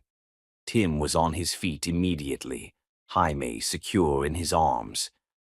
"I knocked over my coffee cup when the lights went out. It's all over my papers, 2 weeks' worth of progress reports for the kids." He could hear the frustration in her voice, the exhaustion of a single mother who worked too hard and had too little margin for small disasters. Tim moved carefully through the darkened apartment, using the faint light from his phone to navigate. He found Jacques in the kitchen, standing in a puddle of coffee and ruined paperwork, looking like she was about to cry. "Hey," he said softly, shifting Jaime to one arm and reaching out to touch her shoulder with his free hand. "It's just paper. You can redo it." "It's not just paper," Jacques said, her voice tight with barely controlled emotion. "It's hours of work, observations about each child's progress, notes for parent conferences that are scheduled for tomorrow. It's—" She gestured helplessly at the mess. "It's everything I do here not being enough." Tim recognized the overwhelm in her voice, the particular brand of exhaustion that came from carrying too much responsibility alone. He'd felt it himself during the worst periods of building his empire, but he'd had armies of assistants and unlimited resources to help shoulder the load. Jacques had been doing everything by herself for nearly 2 years. "Okay," he said decisively. "Jaime and I are going to clean this up while you take a hot shower. Then we're going to sit down with my laptop and recreate every single report from scratch. I type 90 words per minute, and my memory for details is pretty good when I'm actually paying attention." "Tim, you don't have to—" "I want to." The words came out with more intensity than he'd intended, revealing depths of feeling he'd been trying to keep contained. "Let me help you, Jacques. Let me be useful for something other than writing checks." The shower upstairs was running when the next wave of storms arrived, with biblical fury. Rain hammered against the windows like bullets, and thunder shook the small apartment with enough force to rattle dishes in the cupboards. Jaime, who had been remarkably calm during the power outage, began to fuss as the storm intensified. Tim found himself pacing the living room, trying to soothe their son with the same techniques he'd watched Jacques use, gentle bouncing, soft singing, the kind of patient comfort that couldn't be rushed or negotiated. But Jaime's fussing escalated to genuine crying, the heartbreaking wails of a tired toddler who had been disrupted from his normal routine. "Shh, buddy, it's okay," Tim murmured, feeling increasingly helpless as nothing he tried seemed to work. "Daddy's here. Everything's fine." "Mama," Jaime sobbed, reaching toward the stairs where the sound of running water provided the only proof that Jacques hadn't vanished completely. "Want Mama?" Tim felt a familiar stab of inadequacy, the same feeling that had plagued him during his early attempts at fatherhood, the sense that he would always be the substitute parent, the one Jaime tolerated when his real source of comfort wasn't available. But tonight, with rain pounding the windows and his son crying in his arms, Tim made a decision that would have been unthinkable 18 months ago. He sat down on Jacques' worn couch, settled Jaime against his chest, and began to sing. It wasn't a lullaby. Tim didn't know any lullabies. It was Summertime from Porgy and Bess, a song he'd heard Jacques humming while she cooked dinner, a piece of music that belonged to this city and this moment, and the woman upstairs who had taught him that jazz could heal broken hearts. His voice was rough, unpracticed, nothing like the smooth crooning of professional singers, but it was real and present and filled with love for the child in his arms. Gradually, Jaime's sobs subsided to hiccups, then to the heavy breathing of exhaustion. By the time Tim reached the second verse, their son was asleep against his shoulder, small fingers tangled in his shirt, completely trusting and peaceful. "You have a beautiful voice." Tim looked up to find Jacques standing at the bottom of the stairs, her hair damp from the shower, wearing an oversized Saints t-shirt that reached mid-thigh and nothing else that he could see. In the flickering light of the emergency candles she'd lit, she looked like something from a dream. All golden skin and soft curves, and eyes that held secrets he wanted to spend a lifetime discovering. "I was making it up as I went along," Tim admitted, his voice husky from singing and from the way she was looking at him. "That's the best way to do jazz," Jacques said, moving closer but maintaining the careful distance they'd established. "Improvisation, finding the music in the moment." She reached out to stroke Jaime's back, and her fingers brushed against Tim's arm in the process. The contact was electric, sending heat racing through his bloodstream like he was 19 instead of 32. When she didn't immediately pull away, Tim felt his breath catch. "He really loves you," Jacques whispered, her voice soft with wonder and something that might have been longing.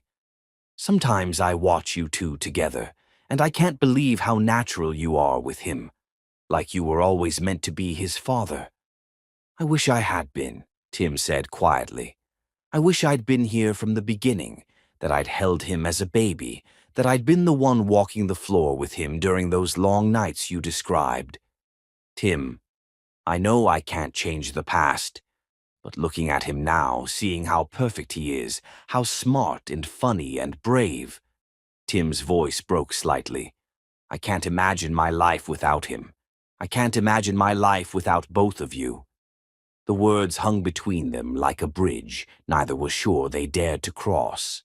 Outside, the storm continued its assault on the city, but inside the small apartment, the only sound was the gentle whisper of Jaime's breathing and the thundering of two hearts that had never really learned how to beat apart.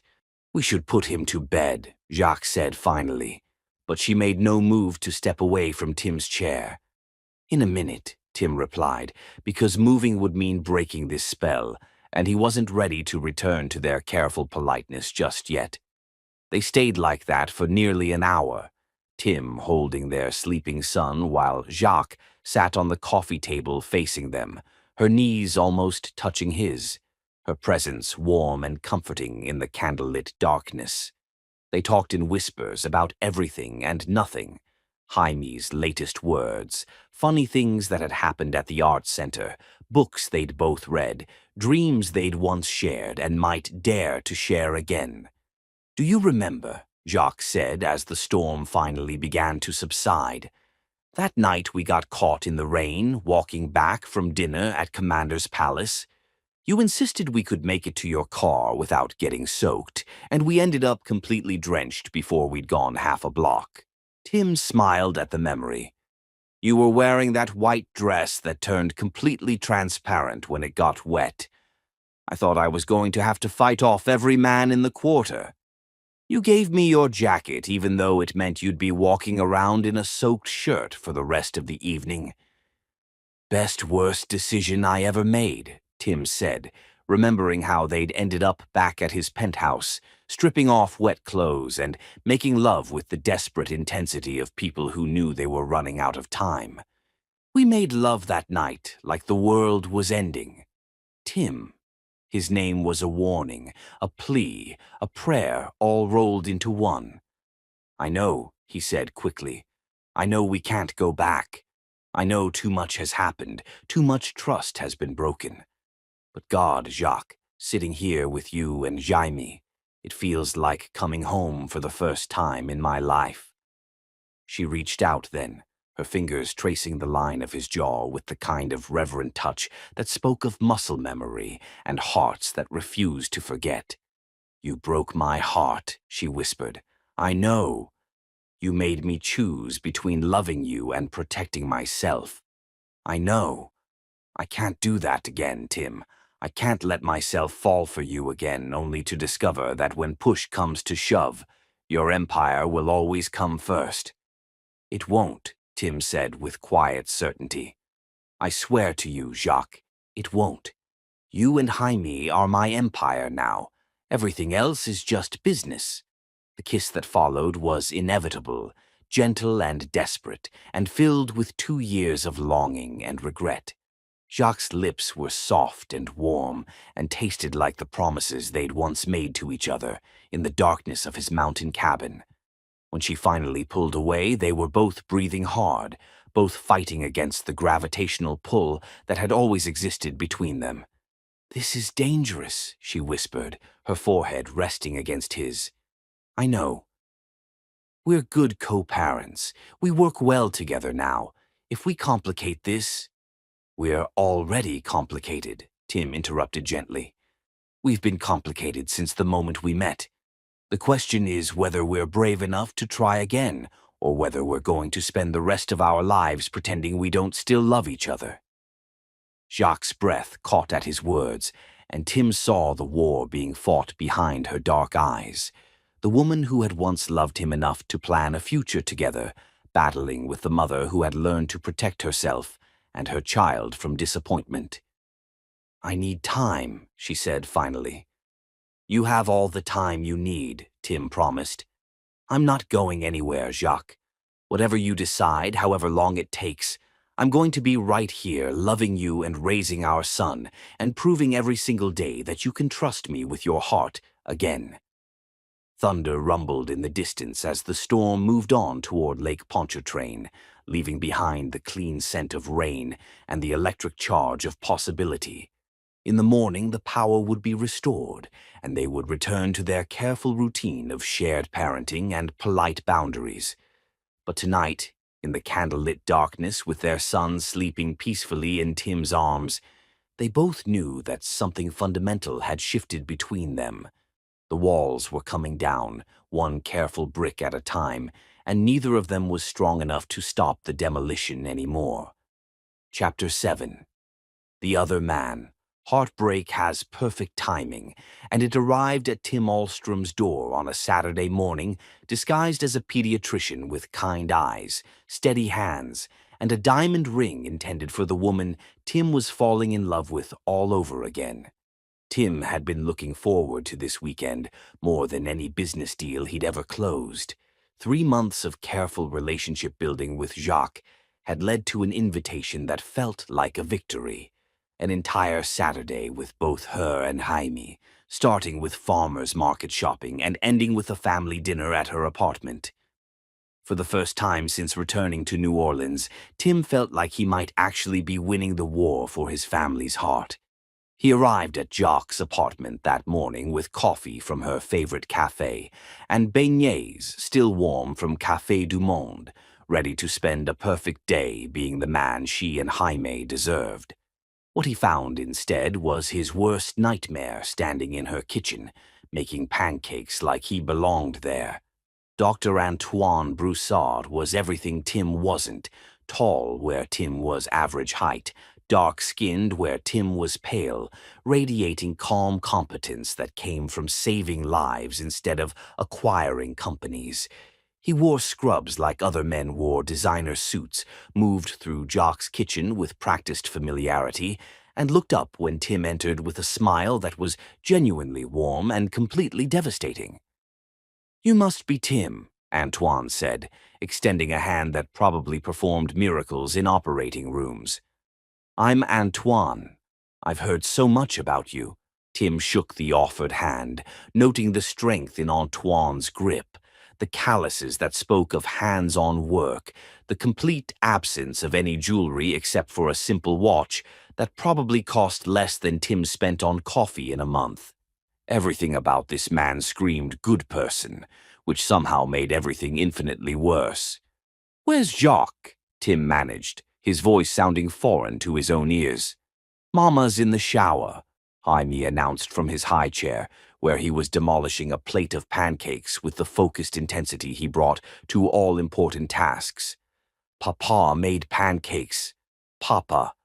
The word struck Tim like a physical blow, stealing breath from his lungs and narrowing his vision to a tunnel. Papa, his son, was calling another man Papa while Tim stood there holding coffee and pastries like some weekend uncle. "Jaime loves pancakes," Antoine explained, apparently oblivious to the way Tim's world had just cracked down the middle. "Saturday mornings are our tradition when I'm not on call at the hospital." Our tradition. Tim felt something die inside his chest, something that had been growing and healing over the past 3 months. He'd been so careful, so patient, so determined to prove that he'd changed, and all the while another man had been building a life with his family. "How long have you been?" Tim couldn't finish the question, couldn't bring himself to ask how long this stranger had been playing father to his son. "Almost 2 years now," Antoine said, flipping pancakes with the casual ease of a man completely comfortable in domestic spaces. "Jacques and I met at the hospital when Jaime had that scary fever spike as a baby. I was the attending pediatrician, and she was this terrified single mother who hadn't slept in 3 days. I knew right away she was special. 2 years. While Tim had been building his empire and congratulating himself on becoming the youngest billionaire in Colorado, Antoine had been there, holding Jaime when he was sick, comforting Jacques through the sleepless nights of single parenthood, becoming the father figure Tim should have been from the beginning. "Dada!" Jaime suddenly noticed Tim's presence, reaching out with pancake-sticky hands and that brilliant smile that could light up the darkest corners of Tim's heart. "You came?"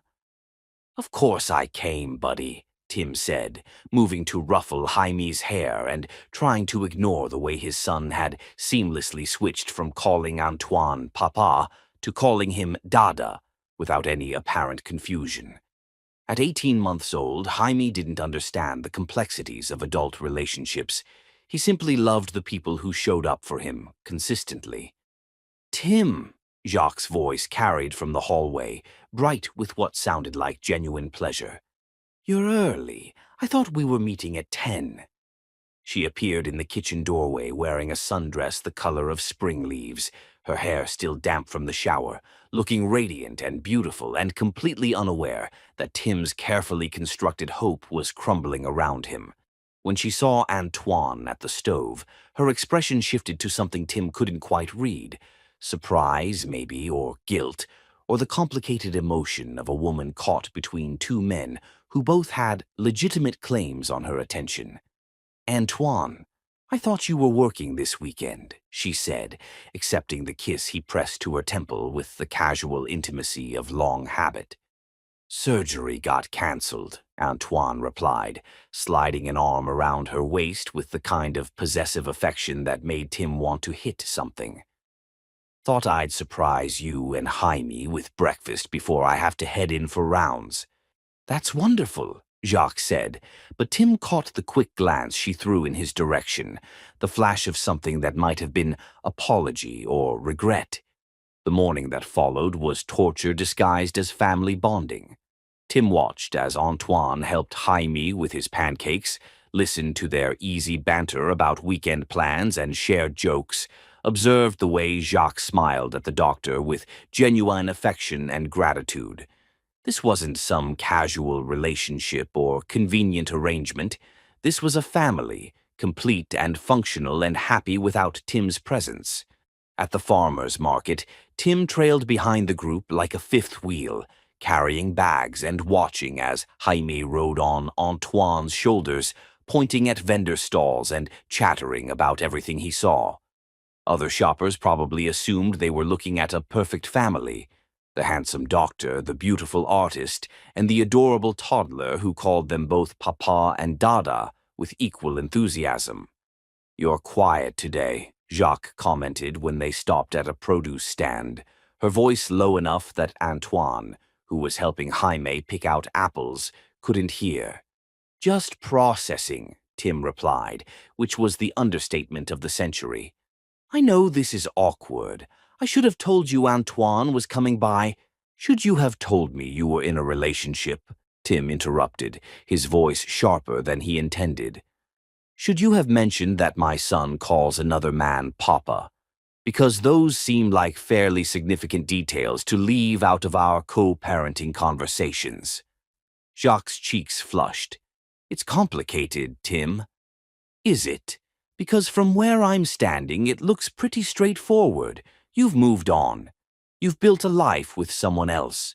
Someone who was there when I wasn't. Someone who earned the right to be called Papa while I was off playing corporate mogul."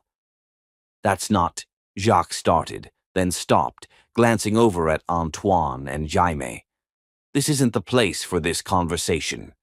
"When is the place for this conversation?" "When you're married to him.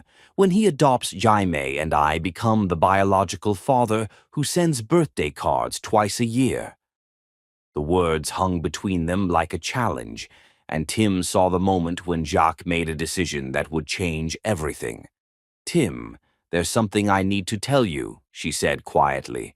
"Antoine proposed last week." The farmer's market continued buzzing around them, vendors calling out prices, children laughing, the general chaos of Saturday morning commerce. But for Tim, everything went silent except for the sound of his own heart breaking. "And," he managed, "I said I needed time to think about it." Tim wanted to feel relief that she hadn't said yes immediately, but all he could focus on was the fact that she hadn't said no either. "What's to think about?" "He's clearly good with Jaime. He makes you happy. He's been here when I wasn't. He's everything I failed to be." "Tim?" "No, it's fine," Tim said, and was surprised to find that his voice was steady, despite the earthquake happening inside his chest. "I get it. I really do. You can't trust me not to disappoint you again, so you found someone reliable. Someone who shows up when he promises to. Someone who puts family first." Jacques' eyes filled with tears.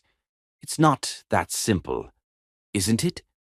Tim looked over at Antoine, who was now lifting Jaime so he could reach a bunch of bananas, both of them laughing at something the vendor had said. "He's a good man, Jacques. Anyone can see that. And he loves you, both of you. Maybe you should marry him. Is that what you want?" The question came out in a whisper, and Tim realized that this was his moment, the test he'd been preparing for without knowing it. He could fight for her, could make grand gestures and promises about how he'd changed, could compete with Antoine's steady reliability with his own passionate intensity. Or he could do what he'd never done before in his entire life, put Jacques' happiness ahead of his own desires. "I want you to be happy," Tim said, and meant it despite the way the words felt like swallowing broken glass. "I want Jaime to have a father who'll never let him down, who'll be there for every baseball game and science project and heartbreak. If that's Antoine, then that's what I want for both of you. And what about what you want? Tim looked at his son, giggling in Antoine's arms, completely secure and loved and protected. Then he looked at Jacques, beautiful and torn and deserving of a love that would never make her choose between security and passion. What I want doesn't matter anymore, Tim said quietly. What matters is that you and Jaime have the life you deserve. If I can give you that by stepping back, then that's what I'll do. He started to turn away, but Jacques caught his arm. Tim, wait. I should go, he said, because staying was only going to make this harder for all of them. You have a decision to make, and my being here isn't going to make it any easier. Will you still— Jacques' voice broke slightly. Will you still want to see Jaime? Even if I marry Antoine? The question nearly undid him completely. The thought of becoming a weekend father, of watching his son grow up from the sidelines while another man got to be there for all the important moments, was almost unbearable. But the alternative, walking away completely, was impossible. If you'll let me, Tim said, I'll take whatever relationship with him you're comfortable with, weekends, holidays, whatever works for your family. Your family, not our family, not his family, her family with Antoine. Tim walked away from the farmer's market feeling like he was leaving pieces of his heart scattered among the vegetable stalls and flower vendors. Behind him, he could hear Jaime calling Dada. In confusion, could hear Jacques' voice explaining that Daddy had to go do some work, could hear Antoine's gentle tone as he distracted the boy with promises of ice cream. For 3 months, Tim had allowed himself to believe that love could conquer his past mistakes, that patience and presence could rebuild what ambition had destroyed. Now he understood that some damage was irreversible, some trust could never be fully restored, and some love stories didn't get happy endings no matter how desperately the characters wanted them. He had given Jacques the space to choose the life she wanted, and she was choosing the safer option. The better option. The option that wouldn't break her heart again when business called and family came second. Tim couldn't blame her for that choice, even as it destroyed him completely. Chapter 8. Dark Night of the Soul. Rock bottom, Tim Alstrom discovered, wasn't a place you fell to. It was a place you constructed for yourself. One self-destructive choice at a time, until you looked around and realized you were living in a prison of your own making. The penthouse felt like a mausoleum when Tim returned, after watching Jacques choose her safe, stable future with Antoine. The panoramic views that had once filled him with pride now mocked him with their emptiness. For the first week, Tim threw himself into work with manic intensity. Emergency board meetings, microscopic contract analysis, personally reviewing every proposal. His assistants scrambled to keep up with his suddenly insatiable appetite for corporate busy work. But the numbers couldn't fill the Jaime-shaped void in his chest, and no amount of planning could silence the echo of his son's voice, calling Dada with pure joy. By the second week, Tim had stopped maintaining basic hygiene. By the third, he was having scotch for breakfast and conducting video conferences in wrinkled shirts he had slept in. His reflection showed a hollow-eyed stranger who had lost everything rather than one of the country's most successful entrepreneurs. Sir, his newest assistant, a efficient young woman named Rebecca, knocked hesitantly on his office door. The Kellerman Group is here for your 2 o'clock meeting. Tim looked up from the architectural plans he'd been staring at without seeing for the past hour. Cancel it. Sir, this meeting has been scheduled for 6 weeks. Mr. Kellerman flew in from Seattle specifically. Cancel it, Tim repeated, his voice flat and lifeless. Cancel everything for the rest of the week. Cancel everything until further notice. Rebecca hesitated in the doorway, clearly wanting to point out that canceling everything wasn't actually an option for the CEO of a billion-dollar company, but something in Tim's expression made her simply nod and retreat. Tim walked to the floor-to-ceiling windows that had once made him feel like king of the world and stared down at the ant-like people moving through downtown Denver. Somewhere in New Orleans, Jacques was probably teaching children to find beauty in broken things, while Antoine made her laugh over dinner. Somewhere in that same city, Jaime was learning new words and taking tentative steps toward a future that wouldn't include his biological father as anything more than a peripheral figure.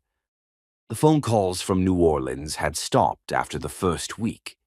Tim had answered the first few, brief, awkward conversations where Jacques updated him on Jaime's milestones and asked about his schedule for potential visits. Tim had been polite but distant, not wanting to make her decision any harder than it already was. Eventually, she'd stopped calling, and Tim had been too proud and too broken to call back. The drinking started as a way to sleep through the nights that stretched endlessly without the sounds of Jaime's breathing from the next room. One glass of scotch became 2, then 4, then losing count entirely. Tim would wake up on his couch at 3 in the morning, still dressed in yesterday's clothes, with empty bottles scattered around like evidence of a life coming apart at the seams. His business partners expressed concern. Board meetings were postponed when Tim showed up intoxicated. The company's stock fluctuated as investors worried about leadership stability. "This has to stop," his CFO, David Martinez, said during one disastrous Monday meeting. "You're running this company into the ground."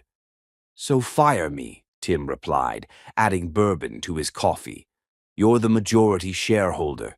We can't fire you, but we're sending you to therapy. Professional help, Tim, because whatever happened in New Orleans broke something none of us can fix." Meanwhile, 1,500 miles away, Jacques discovered that choosing safety didn't guarantee happiness. Antoine was everything a woman could want: kind, reliable, devoted to both her and Jaime. When he proposed the second time at Commander's Palace, Jacques said yes because it was the logical choice, the mature choice guaranteeing Jaime a stable father figure. But logic made for cold comfort during sleepless nights, when she missed a man who had broken her heart so completely she'd fled across the country. The engagement ring felt heavy on her finger, beautiful but wrong somehow, like a costume jewelry piece that didn't quite fit the role she was trying to play. Antoine talked excitedly about wedding plans, about honeymoon destinations, about the house they would buy in the suburbs where Jaime could have a proper yard and they could add to their family. Everything he described sounded perfect and felt empty. "You're not happy," her best friend Celeste observed one afternoon as they watched Jaime play at the neighborhood park. "You just got engaged to a man who worships the ground you walk on, and you look like someone died." "I'm fine," Jacques insisted, but her voice lacked conviction. "Honey, you've been fine for 2 months now. When's the last time you were actually happy?" The answer came immediately to Jacques' mind. The night of the thunderstorm, sitting in candlelight while Tim held their sleeping son and sang jazz standards in his rough, untrained voice. She'd been happy then, terrified and hopeful and completely alive in a way she hadn't felt since leaving Denver 3 years ago. "I made the right choice," Jacques said, more to herself than to Celeste. "Antoine is good for us. He's reliable and kind, and he loves Jaime." "But do you love him?" The question hung in the air between them like a challenge. Jacques loved Antoine. Of course she did. He'd been there during the hardest period of her life, had helped her navigate single motherhood with patience and grace, had never once made her feel like a burden or an obligation. She loved him the way you love a dear friend, with gratitude and affection and genuine care for his well-being. But she wasn't in love with him.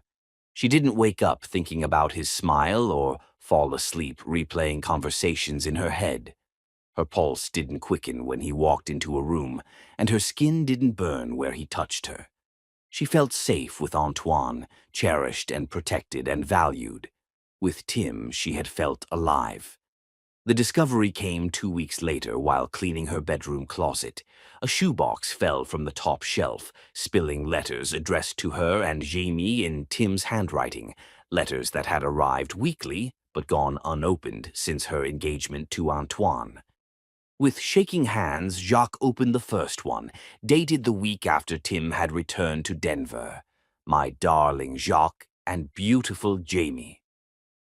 I'm writing this letter that I'll probably never send, but I need to put these words somewhere outside my own head before they drive me completely insane.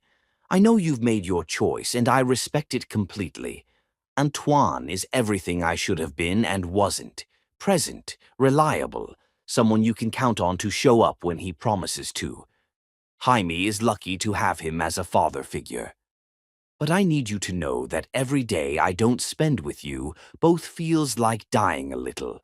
I wake up reaching for my phone to text you about something funny I thought of. Then remember that I don't have the right to be part of your daily life anymore. I pass fathers playing with their children in the park and feel like someone's carved out my chest with a rusty spoon. I know I have no right to miss you the way I do. I know I forfeited the privilege of loving you when I chose my empire over being there when you needed me most. But I need you to know that losing you, losing both of you, has taught me more about what really matters than all my success ever could. I hope you're happy, my love. I hope Antoine makes you laugh the way you deserve to laugh. And I hope Jaime grows up surrounded by the kind of love that will make him strong and kind and brave. I hope you both forget me quickly and completely, because missing you is the most beautiful agony I've ever experienced, and I wouldn't wish it on anyone.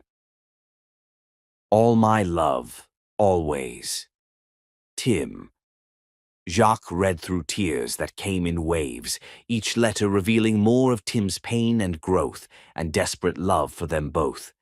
He wrote about the therapy he'd started, about the ways he was restructuring his business to prioritize the things that actually mattered. He wrote about missing Jaime's bedtime stories and wondering if their son remembered the songs they used to share. He wrote about loving her from a distance and wanting nothing more than her happiness, even if it didn't include him. The final letter, dated just a week ago, was different from the others. My beautiful family. I'm writing to tell you goodbye. Not forever. I hope I'll always be allowed to love you both from whatever distance you're comfortable with. But goodbye to the dream that we might find our way back to each other. I've learned to accept that some mistakes can't be undone, some trust can't be rebuilt, and some love stories don't get the endings we want. You deserve better than a man who took 3 years to learn how to put family first. And Jamie deserves a father who was there from the beginning. I'm getting better, slowly. The therapy is helping, and I've made changes to my business that would probably shock you. I'm learning to live with the hole you've left in my life, learning to be grateful for the time I had with you instead of bitter about the time I lost. Be happy, my darling girl. Love Antoine the way he deserves to be loved, and let him love you both the way I never learned how to do properly. Raise our son to be better than his father was, and maybe, someday, tell him that I loved him more than life itself, even if I didn't know how to show it when it mattered most. Forever yours, Tim. P.S. I've set up a trust fund for Jaime's education and future. The paperwork will arrive this week. It's not about money, it's about making sure he has every opportunity to become the incredible man I know he'll be, even if I'm not there to help him get there. Jacques sobbed until she had no tears left, surrounded by evidence of a love so deep and selfless that it took her breath away. Tim wasn't fighting for her anymore. He was letting her go because he thought it was what she needed. He was choosing her happiness over his own, just as she had always dreamed he might learn to do. The question was, what did she actually want her happiness to look like? Chapter 9. The choice, courage, Jacques Canepa realized as she stood outside Tim's Denver building, with Jaime sleeping in her arms, sometimes looked like the most reckless thing imaginable, and sometimes it was the only thing that could save you from a lifetime of wondering, what if? The flight from New Orleans had been 3 hours of second-guessing herself. With every mile, Jacques questioned the impulse that had driven her to pack a suitcase and board a plane with their son, without telling anyone where she was going. Antoine thought she was visiting her aunt in Baton Rouge. Her friends would think she'd lost her mind. Maybe she had. But Tim's letters, 37 of them, read until memorized, had shattered every justification she'd built for her engagement to Antoine. The man who had written those letters wasn't the ambitious stranger who had broken her heart. This was someone broken himself and rebuilt into something deeper, more real, more worthy of the love she'd never stopped feeling. The problem was that letters could lie. Words on paper didn't have to face daily reality, choosing family over profit, being present when inconvenient, proving that change was permanent rather than temporary. Jacques needed to see with her own eyes whether Tim's transformation was real or just another beautiful promise. The lobby of Tim's building was as impressive as she remembered, all marble and brass and the kind of understated luxury that whispered rather than shouted wealth.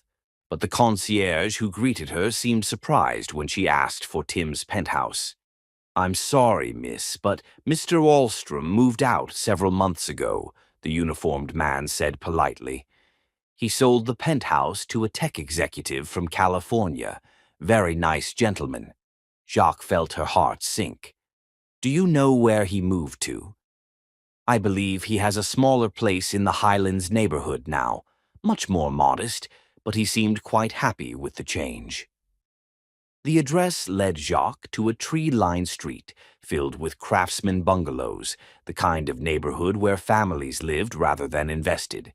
Tim's house was a charming 2-story with a wraparound porch and wildflowers beginning to bloom. Jacques stood on the sidewalk, adjusting Jaime's weight, trying to process the disconnect between the Tim she remembered and the man who would choose quiet domesticity over penthouse luxury. She was still debating whether to ring the doorbell when the front door opened and Tim emerged, wearing faded jeans and a worn t-shirt, carrying art supplies toward his car. 3 months had changed him. He was leaner, his hair longer and slightly unkempt, with new lines around his eyes that spoke of sleepless nights and hard-won wisdom. But it was his posture that struck her most. The aggressive confidence had been replaced by something quieter, more grounded. When he saw her standing on his sidewalk, Tim went completely still. The box of art supplies slipped from his hands, clattering to the driveway and spilling brushes and paint tubes across the concrete. "Jacques." Her name came out like a prayer, like he wasn't sure she was real.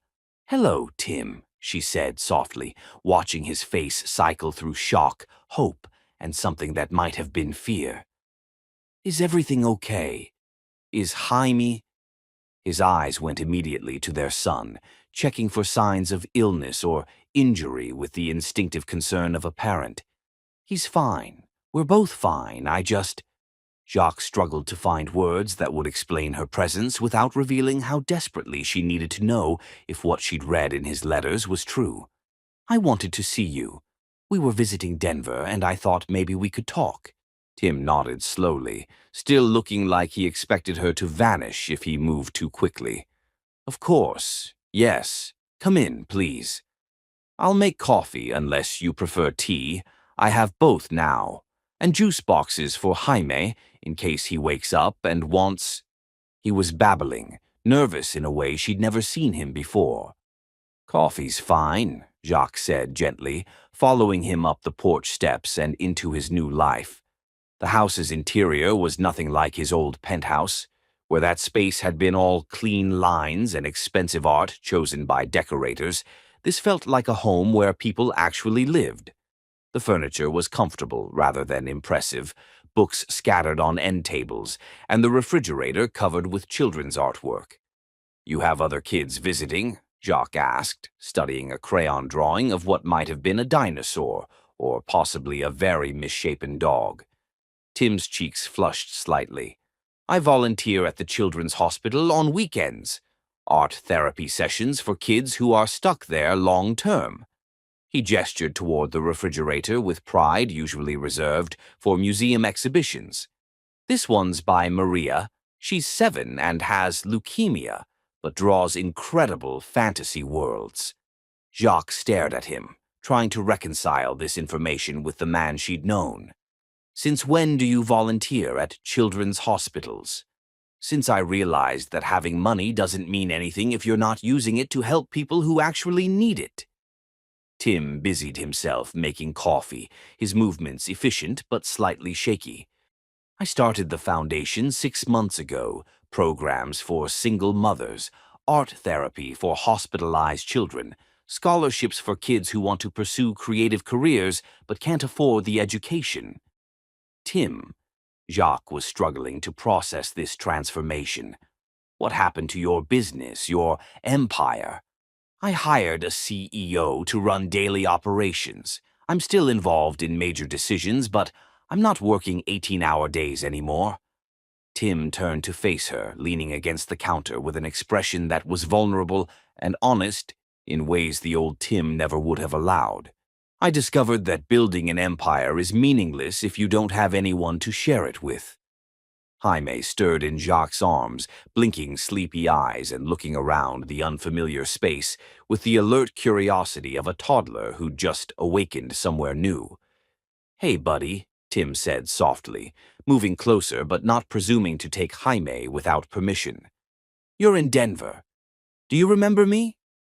Jaime studied Tim's face for a moment, then smiled with the pure joy that only small children could produce.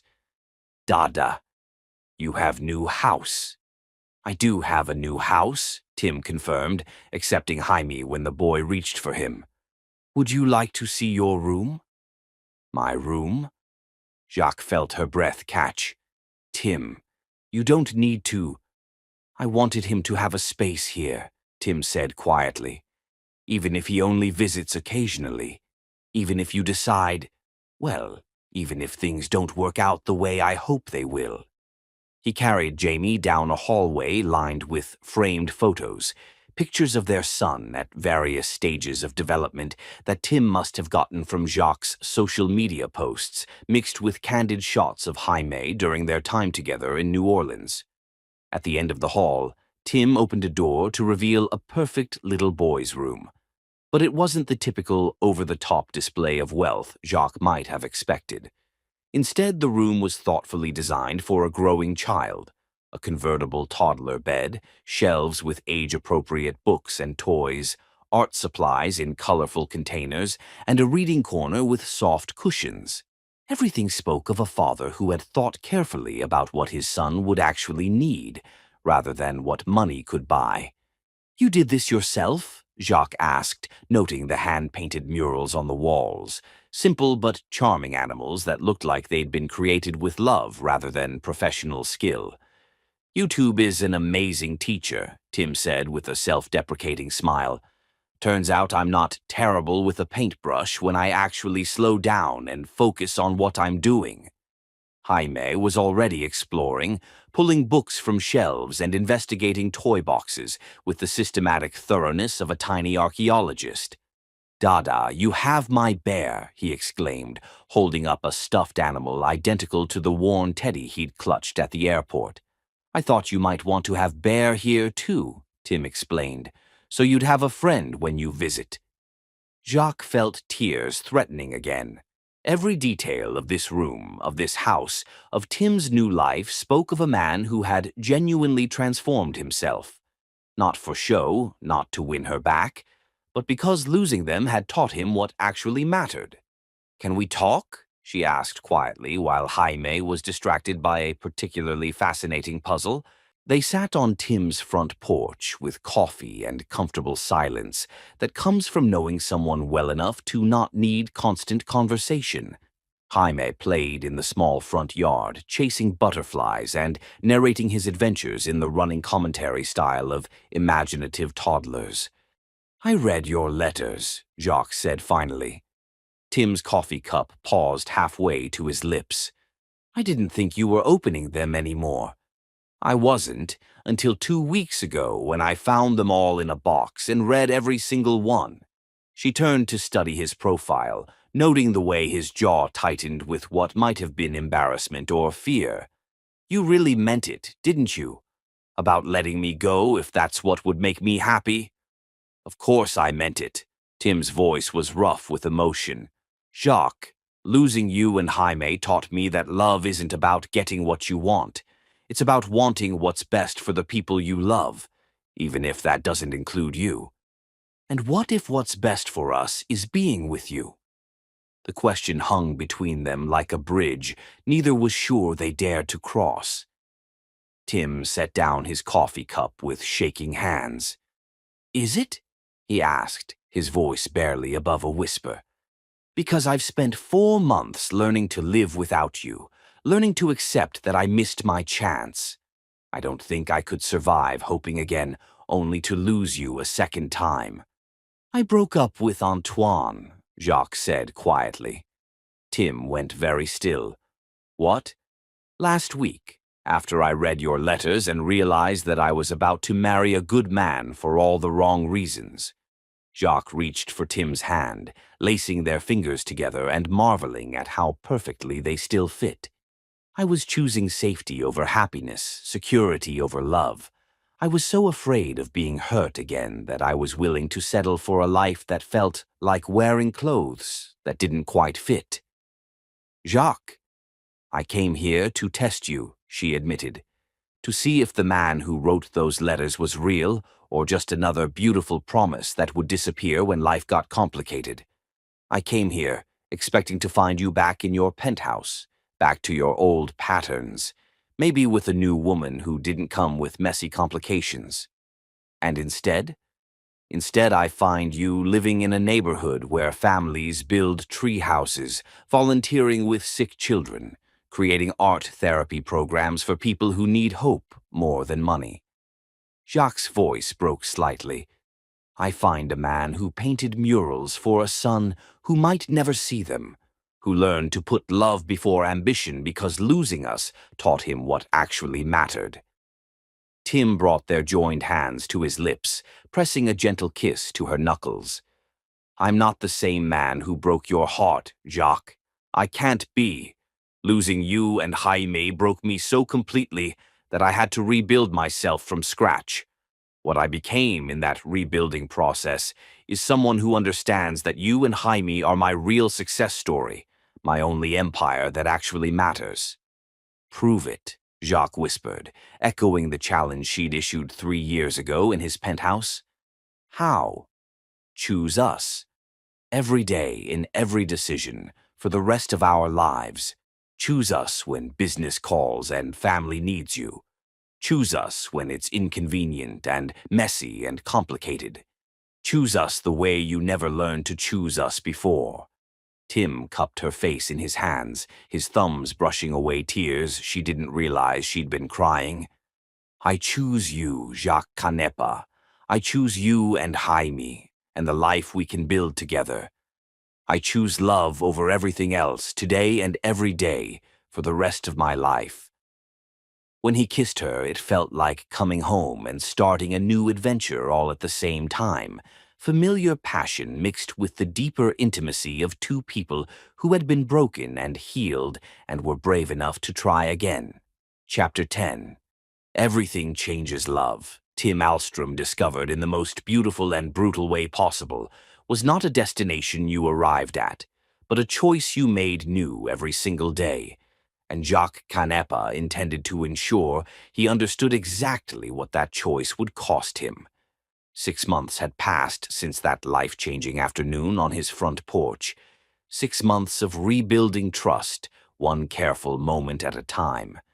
They were living together now in Tim's Denver house, but Jacques had made it clear that sharing an address didn't mean sharing a future. Not yet. The first test came on a Tuesday morning that started like any other. Tim was making pancakes while Jamie built elaborate towers with his blocks, chattering about the airplane he'd seen outside his bedroom window. Jacques sat at the kitchen table working on grant applications for the children's art program she'd started at Denver General Hospital. "Tim," she said, her voice carefully neutral, "I need to fly to New York tomorrow. There's a potential major donor who wants to meet in person about expanding the art therapy program nationwide." "That's fantastic," Tim replied, flipping pancakes with the casual expertise he'd developed over months of breakfast duty. "What time is your flight?"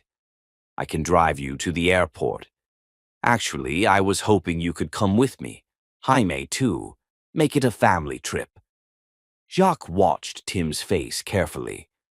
"The only problem is your board meeting is scheduled for tomorrow afternoon, the one where you're presenting quarterly projections to potential investors." Tim's hand stilled on the spatula. For a moment, Jacques saw the old Tim flicker across his features, the man who would have immediately started calculating the cost of missing such an important meeting. Then Tim smiled, reaching for his phone. Jennifer, he corrected himself, still occasionally slipping back to his old assistant's name. "Can you reschedule tomorrow's board meeting? Family emergency." "Tim, you don't have to," Jacques started. "Yes, I do," Tim interrupted gently, pulling her against his side as he continued the phone call. "Jennifer, I don't care if we have to push it back 2 weeks. My family needs me in New York tomorrow, so that's where I'll be." The second test came 3 weeks later, more subtle but equally revealing. Jaime woke up with a fever and that particular clingy misery that only sick toddlers could achieve. Jacques had deliberately scheduled an early morning conference call with donors in London, a call that couldn't be rescheduled due to time zones. "Go," Tim said when she hesitated at Jaime's bedroom door. "I've got him. But you have that presentation to the Nakamura executives this morning, the contract renewal worth $30 million. I know exactly how much it's worth, and it's not worth more than taking care of our boy when he's sick." Jacques found herself blinking back tears as she watched Tim settle into the rocking chair beside Jaime's bed, their fevered son immediately curling against his father's chest. "Daddy sing," Jaime mumbled into Tim's shirt. "Summertime, like the storm night." Tim's voice, rough with emotion and lack of sleep, filled the quiet room with the same jazz standard he'd sung during that thunderstorm months ago. The Nakamura executives could wait. The business world could wait. Love was happening in a child's bedroom, and for the first time in her life, Jacques knew with absolute certainty that it would always come first. But the final test, the one that would determine whether they had a future together, came on an ordinary Thursday that started with extraordinary news. "I got it," Jacques announced, bursting through the front door with Jaime on her hip and excitement radiating from every pore. "The Musée d'Art Moderne in Paris. They offered me the position, head curator for their new children's education program." Tim looked up from his laptop, where he'd been reviewing reports from his foundation directors, and felt his world shift on its axis. "Paris? It's everything I've ever dreamed of professionally. A chance to build something revolutionary from the ground up. Unlimited budget. Complete creative control." Jacques set Jaime down and moved toward Tim, her eyes bright with possibility and something that might have been challenge. "They want me to start in 3 months. That's incredible, Jacques. You'd be amazing at that." Tim closed his laptop slowly, his mind racing through implications and complications. How long would the position be? 5 years minimum, with the possibility of permanent residency if the program succeeds. Jacques sat on the couch beside him, close enough to touch but far enough away to maintain the emotional distance that would make this conversation possible. "Tim, this is my dream job. The kind of opportunity that comes once in a lifetime." "I know." Tim reached for her hand, marveling at how natural the gesture had become, how right it felt to anchor himself to her touch when his world was spinning. "You have to take it." "Do I?" Jacques' voice was quiet, but Tim heard the test beneath the question, the challenge that would define the rest of their lives. What about your business, your foundation, everything you've built here? This was it, the moment Tim had been preparing for without knowing it, the ultimate choice between the empire he'd spent his adult life building and the love that had taught him what actually mattered. There are competent people running both the business and the foundation, Tim said slowly, thinking through possibilities he'd never allowed himself to consider. The beauty of building good systems is that they can function without constant oversight.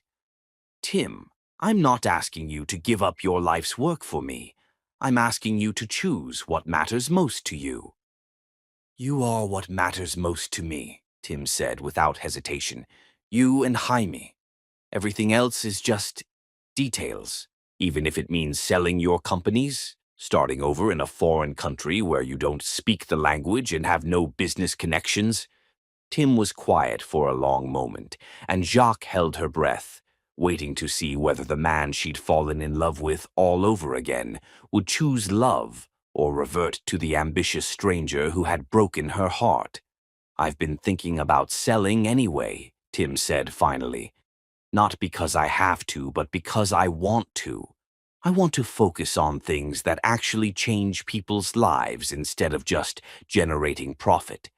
Maybe starting over somewhere new is exactly what I need. You'd really do that. Give up everything you've built here to move to Paris with us. Tim cupped her face in his hands, looking into her eyes with an intensity that took her breath away. Jacques, you and Jaime are everything I've built that actually matters. The rest is just money and buildings and deals that will be forgotten in a generation. But the love we're building together, the family we're creating, that's the only legacy I care about leaving behind. The kiss that followed was different from all the others they'd shared since reuniting, deeper, more desperate, filled with the weight of a decision that would change everything. When they finally broke apart, both were breathing hard, both understanding that they'd just crossed a line from which there would be no retreat. There's something else, Jacques whispered against his lips, something I haven't told you. What? The museum position comes with a beautiful apartment in the Marais district. 3 bedrooms, hardwood floors, windows that overlook a courtyard where children play every afternoon. Her smile was radiant, transformative. I may have already told them that my partner would be joining me and that we'd need space for our son. Tim felt his heart stop completely. Your partner? Well, Jacques said, her voice teasing but her eyes serious. I was hoping you might want to make that official before we move to Paris. Jaime's been asking why some of his friends' parents have the same last name when we don't. Tim was off the couch and down on one knee before she had finished speaking, pulling the ring box from his pocket, the same ring he had purchased 3 years ago but had been too afraid to offer, the same ring he had carried every day since their reunion, in case this moment ever came. Jacques connaît pas, he said, his voice rough with emotion and hope, and the absolute certainty that this was the most important negotiation of his life. Will you marry me? Will you let me love you and he me for the rest of our lives?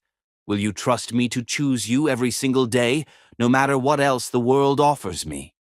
Yes, she whispered, tears streaming down her face as he slipped the ring onto her finger. A perfect fit, just like everything else about their hard-won love. Yes to all of it.